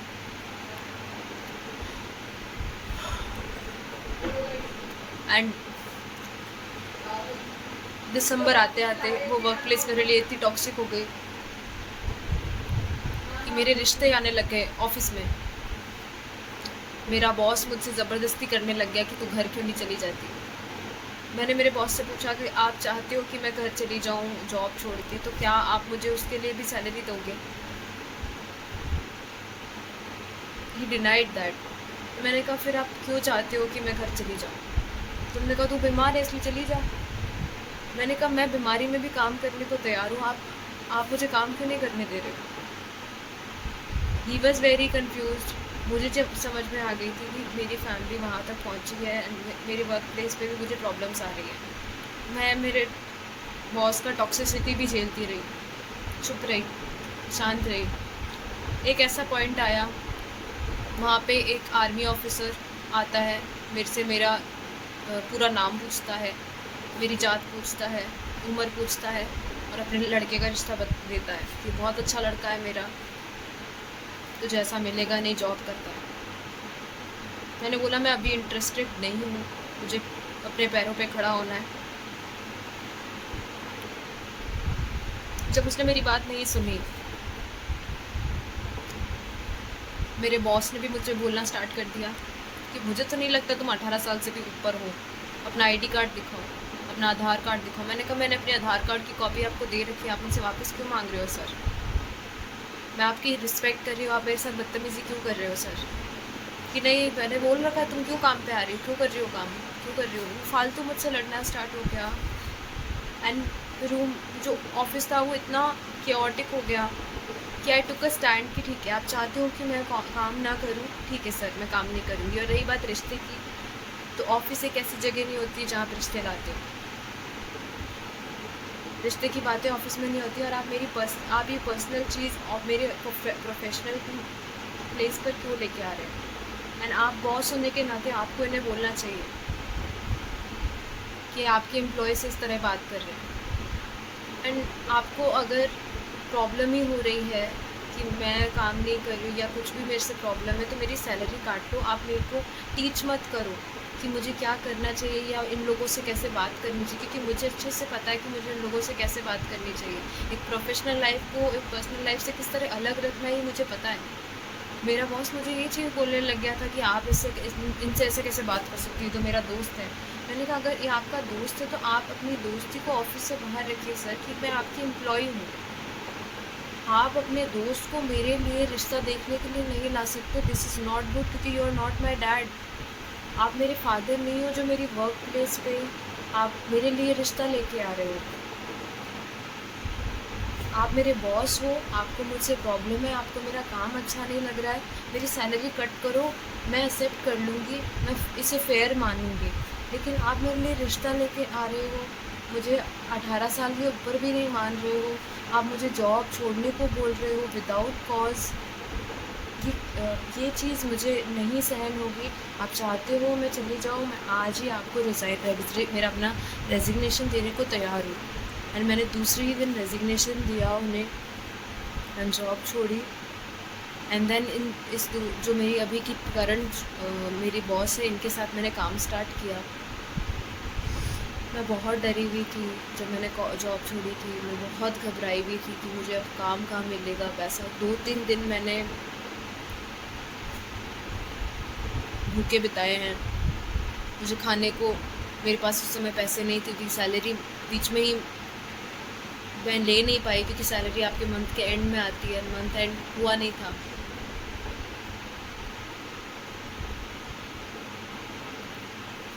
मेरे मम्मी के इंटरवेंशन के कारण ये मुझे पता चल गया था। मेरी मम्मी ने वहाँ पे भी इंटरफेयर किया है, क्योंकि जो नाजिम अली थे उनके लिए डायरी प्रिंटिंग का काम उसी ऑफिस से हुआ था। एंड मेरे बॉस ने मुझे बोला था कि तुम्हारी मम्मी भी तो पुलिस में है, उनके लिए भी डायरी पेन ले जाओ। जैसे ही उन्होंने ये लाइन बोली, मैंने कहा आपको पता है मेरी मम्मी पुलिस में है। एंड तब मुझे चीज़ें डॉट्स कनेक्ट होने लग गए कि ये लोग मेरे फैमिली से मिल चुके हैं। एंड दूसरे ही दिन मेरा बॉस जो है वो माइनिंग रिलेटेड बात कर रहा था, सैंड कमीशन के बारे में बात कर रहा था। तो मुझे श्योरिटी हो गई थी कि मेरी मम्मी यहाँ पे भी आई है, करेक्शन किया है। एंड फैमिली वाले कहते हैं कि हमें पता होना चाहिए तू कहाँ काम कर रही है, ताकि आप मेरे बॉस का दिमाग ब्रेन वॉश करो, जैसे मेरे टीचर्स का किया था, जैसे मेरे दोस्तों का किया था।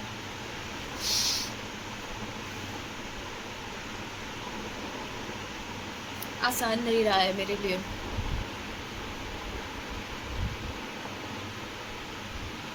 अभी भी मैं लड़ रही हूँ और मैं लड़ती रहूँगी।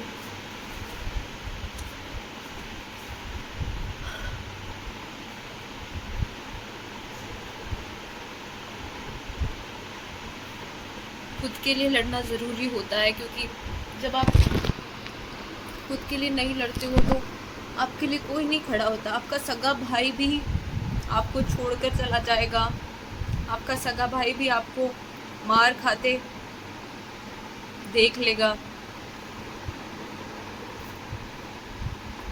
कोई रक्षा नहीं करता है।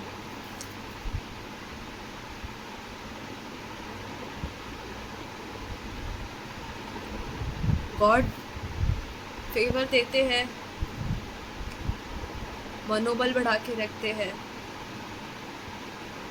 लोगों को भेजते हैं आपकी लाइफ में। गॉड भी डायरेक्टली नहीं आते आपके सामने, वो भी लोगों को भेजते हैं, क्योंकि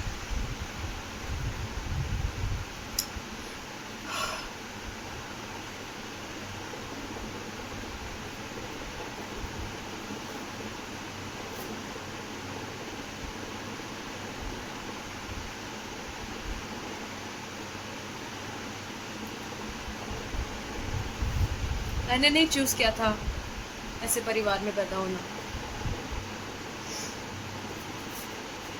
मैंने सच बोलने के लिए बहुत सारा पनिशमेंट झेला है। मेरा भाई झूठ बोल के हमेशा बच जाता है। जब मेरे भाई ने बोला था कि उसको शूज़ चाहिए, 10,000 के शूज़ भी मेरी मॉम उसको दिलाने के लिए तैयार थी।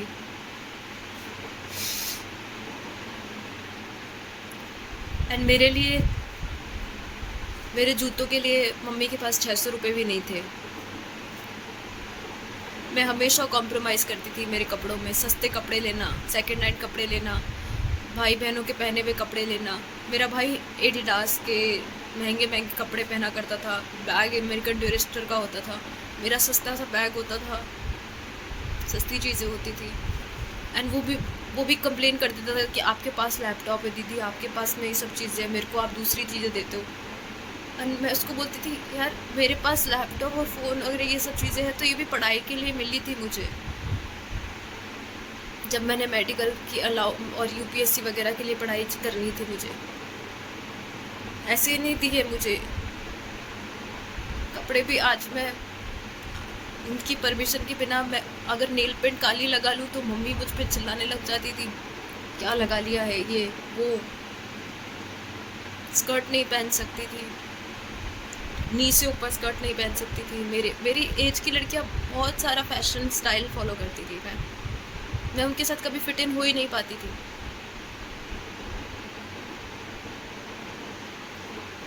और हमेशा शादी वगैरह में मैं सेम कपड़े बार बार पहन के जाती थी, जो मेरी बर्थडे ड्रेस थी। ऐसा नहीं था घर में पैसा नहीं है, मेरे लिए नहीं था बस।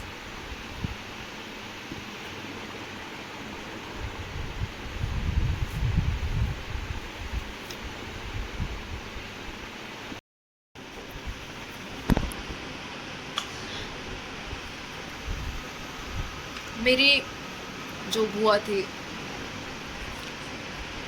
उन्होंने मुझे दबाने में, मुझे अपने पेरेंट्स के हर एक रॉन्ग डूइंग्स में चुप रहना सिखाया था।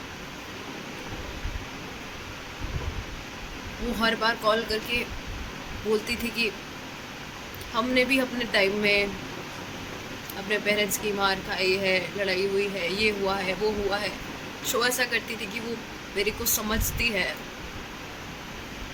पर वो नहीं समझती थी, बिकॉज दूसरे ही पल वो मेरी मॉम से बात करके मेरी सारी इन्फॉर्मेशन उनको बोल देती थी और कैसे कंट्रोल करना है मुझे वो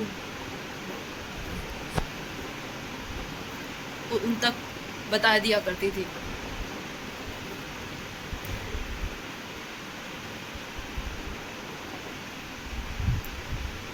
मैं इस चैनल पे नेगेटिविटी नहीं डालना चाहती, लेकिन शायद किसी पॉइंट ऑफ टाइम में ये चैनल किसी ऐसी इंसान के सामने, चाहे वो लड़का क्यों ना हो, चाहे वो छोटी लड़की क्यों ना हो, मैं तुम्हें बताना चाहूँगी, ऑल्दो मैं अभी भी इन चीज़ों से फाइट कर रही हूँ, अभी भी पूरी तरह से मैं छूटी नहीं हूँ इन चीज़ों से, बहुत लंबी बैटल्स चल रही हैं। लेकिन यार, जो लोग मेरे इस चैनल को देखेंगे, वो एक इंसान जिससे बहुत ज़रूरत है, मैं उसे बोलना चाहती हूँ यार, सुसाइड एक ऑप्शन नहीं है। और तुम गलती से एक्सीडेंटली पैदा नहीं हुए हो। अपने आप को दर्द देना, अपने आप को पेन देना, उस मेंटल पेन को कम करने के लिए वो काम नहीं करेगा यार। मैं समझती हूँ, ऑल्दो हो सकता है तुम्हारी सिचुएशन मुझसे भी ज़्यादा क्रिटिकल हो, कि तुम हेल्पलेस फील कर रहे हो। मैं तुम्हारे उस चीज़ को बहुत सिंपथाइज करती हूँ। I really have sympathy for you, for those who feel helpless and are under such controlling people, चाहे वो पेरेंट्स हो, चाहे हस्बैंड हो, चाहे कोई ऐसा फैमिली मेम्बर हो जिसके मॉनिटरिंग कंट्रोल के अंडर तुम हो। तो यार, मैं उस छोटी बच्ची, उस छोटी लड़के, उस एक ऐसे इंसान को जो अपने आप को हेल्पलेस फील करता है, मैं बताना चाहूँगी, डोंट वरी यार, जस्ट बिकम अ फाइटर और गिव अप मत कर यार। बाइबल कहती है कि जो डिप्रेशन जो होता है, जो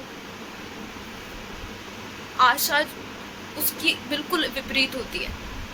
जब तुम्हारे गॉड लाइफ में आता है, तब तुम्हारे अंदर एक आशा की किरण आती है। जब मेरी लाइफ में गॉड नहीं थे, तब आशा नहीं थी मेरी लाइफ में। पर परमेश्वर ने मेरी लाइफ में समय समय पर लोग भेजे हैं जो मुझे आशा देते हैं, होप देते हैं। सबसे बड़ा एग्जाम्पल मेरे स्पिरिचुअल फादर भी हैं, जो मुझे बहुत होप देते हैं। उन्होंने भी अपनी लाइफ में स्ट्रगल किया है, उन्होंने भी अपनी फैमिली से अलग रह के अपने आप को बिल्ड किया है। एक समय के लिए तुम्हें लग सकता है कि तुम अकेले हो, कोई तुम्हारे साथ नहीं है, बिल्कुल तुम घुटन महसूस हो सकती है। दुनिया में कोई उस सिचुएशन को तुम्हारे से अच्छा नहीं जानता है, एंड गॉड जानते हैं बस। बट यार, सुसाइड ऑप्शन नहीं है।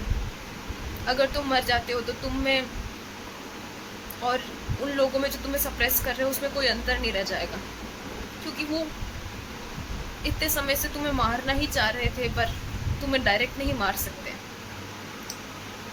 वो लोग कमज़ोर हैं, इसलिए तुम्हें मार नहीं सकते, इसलिए वो चाहते हैं कि तुम उनके लिए ये काम आसान कर दो।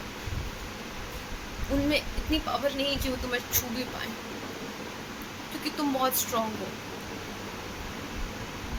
तुम चाहे लड़की हो, तुम चाहे छोटी हो, चाहे तुम अर्न नहीं करती हो, चाहे तुम्हारा कोई भी वजूद नहीं है,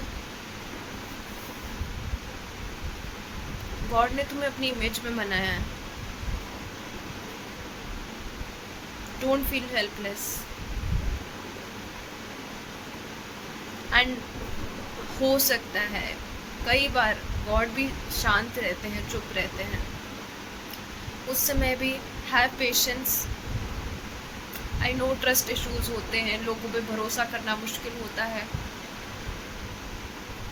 सिचुएशंस बहुत मुश्किल हो जाती हैं, बट मेरी बहन, I would like to tell you,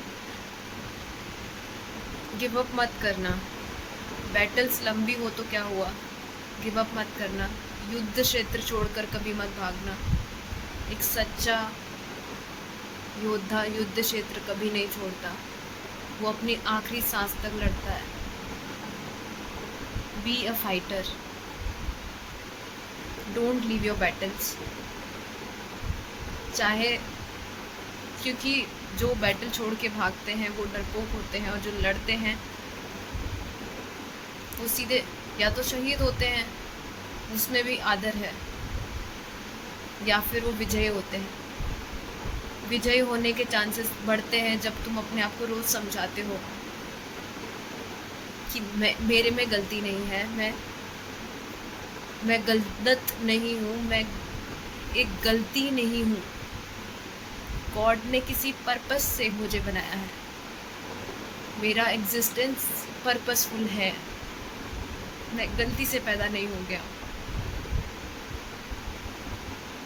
and smile for your self, have hopes and feel free. आप इस कमेंट सेक्शन में अपने लाइफ के ट्रॉमास को, जो आपने लाइफ में बहुत कुछ झेला है, सहन किया है, उनको ओवरकम किया है, you can share out on this channel. And I really feel कि यस, अगर हम अपनी बैटल्स के बारे में डिस्कस करते हैं कि हमने कैसी बैटल्स में विजय प्राप्त किया है, कैसी बैटल्स फेस किया है, तो वो अपने लिए एक बैच का काम करता है यार, पर्सनल बैच, एक मेमोरी। यार मैंने ये माउंटेन अचीव किया है, चाहे अभी तुम्हारे आँखों के नीचे डार्क सर्कल्स हो, चाहे तुम्हारा शरीर मेरी तरह भी कमज़ोर हो, but no this and I am declaring it now. मेरे आने वाले 5 साल में तुम मुझे हेल्दी देखोगे, स्ट्रॉन्ग देखोगे। मेरे हेटर्स को भी मैं ये मैसेज देना चाहती हूँ, तुम चाहे मुझसे नफ़रत करो, मैं तुम्हें ब्लेस करती हूँ, लेकिन ये ध्यान रखना तुम्हारे एक भी कर्सेस मुझ पर काम नहीं करेंगे। गॉड मुझे ब्लेस करते जाएंगे एंड मैं फ्लॉरिश होंगी, ब्लेस होंगी, बढ़ूँगी, ग्रो करूँगी। एंड ये चीज़ तुम अपनी आंखों से मैनिफेस्ट करोगे, क्योंकि ये मेरी डिक्लेरेशंस हैं। एंड वर्ड्स में यार बहुत पावर होती है, बाइबल ने मुझे सिखाया है। जितना टाइम मैं नेगेटिविटी के साथ रही हूँ, मेरी फैमिली में एक नेगेटिव एनवायरनमेंट रहा है, तो मैंने देखा है कि वर्ड से पूरा माहौल बनता है। एंड जब हम पॉजिटिव डिक्लेयर करते हैं, बहुत डिफरेंस आता है यार, बहुत डिफरेंस आता है। तो कीप सेइंग, मैं इब्राहिम, याकूब, इसहाक के वंश का हूँ। निश्चय कोई भी मंत्र इज़राइल के ऊपर काम ना करेगा, इज़राइल पे भावी कहने को कोई अर्थ ना निकलेगा। मेरे डिक्लेरेशंस चलती रहेंगी एंड आप लोगों की दुआएं भी। एंड यार मैं उन लोगों को ये कहना चाहूँगी कि अगर आप ऐसी सिचुएशन में, मेरे साथ जैसी सिचुएशन में स्टक हो, जहाँ आपके फैमिली मेम्बर्स या कोई हस्बैंड हो गया या कोई भी ऐसा इंसान आपको बहुत कंट्रोल कर रहा है, थ्रेटन कर रहा है, मॉनिटर कर रहा है, यार तुम जब तक उस चीज़ को झेलते रहोगे, वो सिचुएशंस लंबी चलती रहेगी। मैंने 21 साल बस झेली ही हैं ये चीज़ें, एंड ये हर बार इसकी इंटेंसिटी बढ़ जाती थी। पर जब मैंने स्टैंड लेना स्टार्ट किया, मैंने रिपोर्ट्स की, मैंने लीगल काम किए, मैं रियली रिग्रेट करती हूँ कि मैंने मेरी प्रोटेक्शन फ़ाइल वापस विड्रॉ करी, बट उस समय मेरे पास और कोई ऑप्शन था ही नहीं।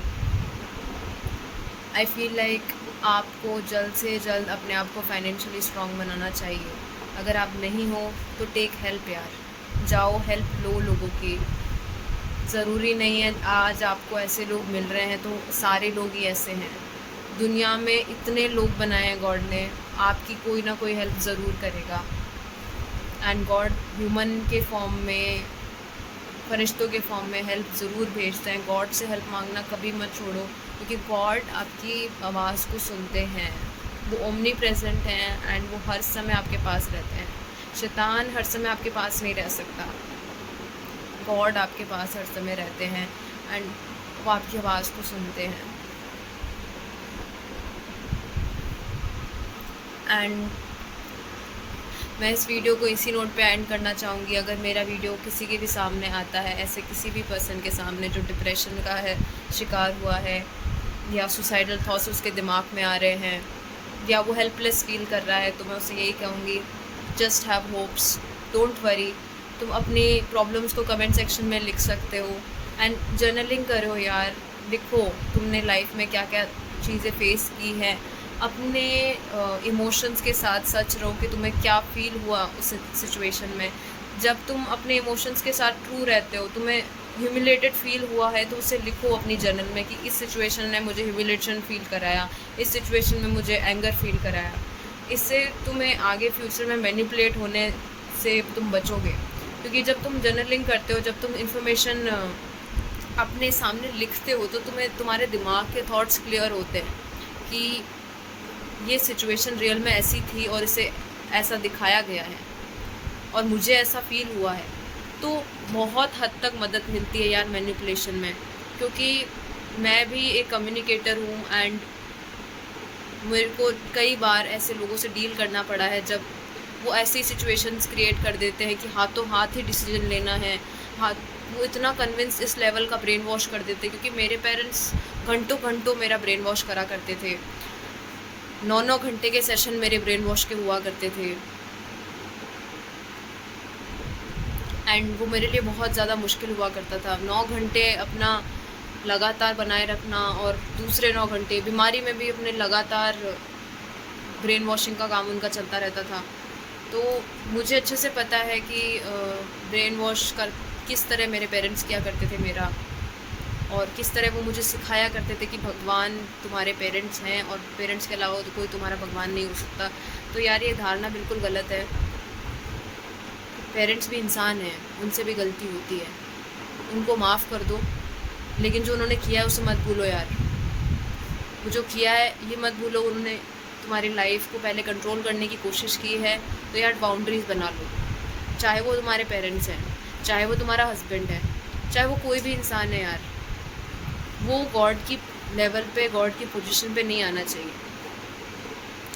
गॉड ने तुम्हें फ्री विल दी है, तुम एक दीवार खड़ी कर सकते हो। अगर सामने वाला तुम्हारी रिस्पेक्ट नहीं कर रहा है यार, तो तुम्हें सेल्फ रिस्पेक्ट के कारण उस इंसान के बीच में और तुम्हारे बीच में एक दीवार खड़ी करनी पड़ेगी, बाउंड्री क्रिएट करनी पड़ेगी। अगर वो गॉड की पोजीशन लेने की कोशिश कर रहा है, तो तुम्हें ना बोलना पड़ेगा यार। ना बोलना बहुत ज़रूरी है। जीसस ने भी बहुत जगहों पे दीवार खड़ी करी है उनके और चेलों के बीच में। कई बार लोग उनके पीछे पीछे चले जाते थे और जीसस नाव पकड़ के दूसरे पहाड़ में चले जाते थे, उनको बीच में छोड़ देते थे। वो हर समय लोगों के लिए प्रेजेंट नहीं रहा करते थे, वो हर समय उन लोगों को प्लीज़ नहीं करा करते थे। तो अपने लिए समय निकालो यार, जर्नलिंग करो। तुम अपने साथ समय भी बिताओ, प्रेयर्स में समय बिताओ, तुम खुद को भी समझोगे, गॉड के कैरेक्टर को समझोगे, और तुम ऐसी टफ सिचुएशन से निकल पाओगे आराम से, जहाँ बहुत हेक्टिक केओस क्रिएट किया जाता है। स्टे स्ट्रॉन्ग एंड जाओ यार, किसी और की हेल्प करो, तुम्हारी भी कोई ना कोई ज़रूर हेल्प करेगा। चाहे तुम ऐसी सिचुएशन में हो जहाँ तुम्हारी कोई हेल्प नहीं कर रहा, तुम हेल्पलेस फील कर रहे हो, जाओ। चाहे एक छोटा सा पिल्ला है सड़क के किनारे, यार उसको पानी पिला के आ जाओ। तुम्हारे कोई गरीब आदमी है, जाओ यार उसकी हेल्प करके आ जाओ।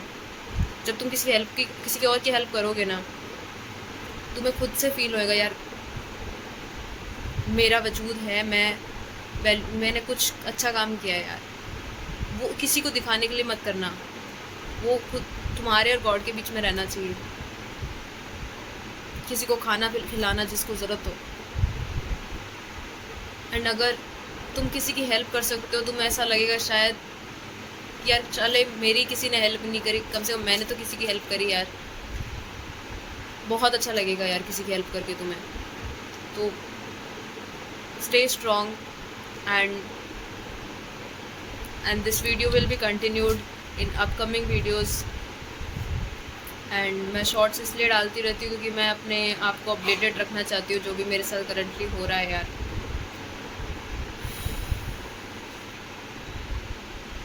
मे God bless you and keep you safe. मेरे चैनल्स को काफ़ी इंग्लिश व्यूअर्स भी देखते हैं, तो for them I would like to say that I know this channel has been about family drama and narcissism, but I would like to tell you that there are struggles in life, and it is okay to actually share it out with people.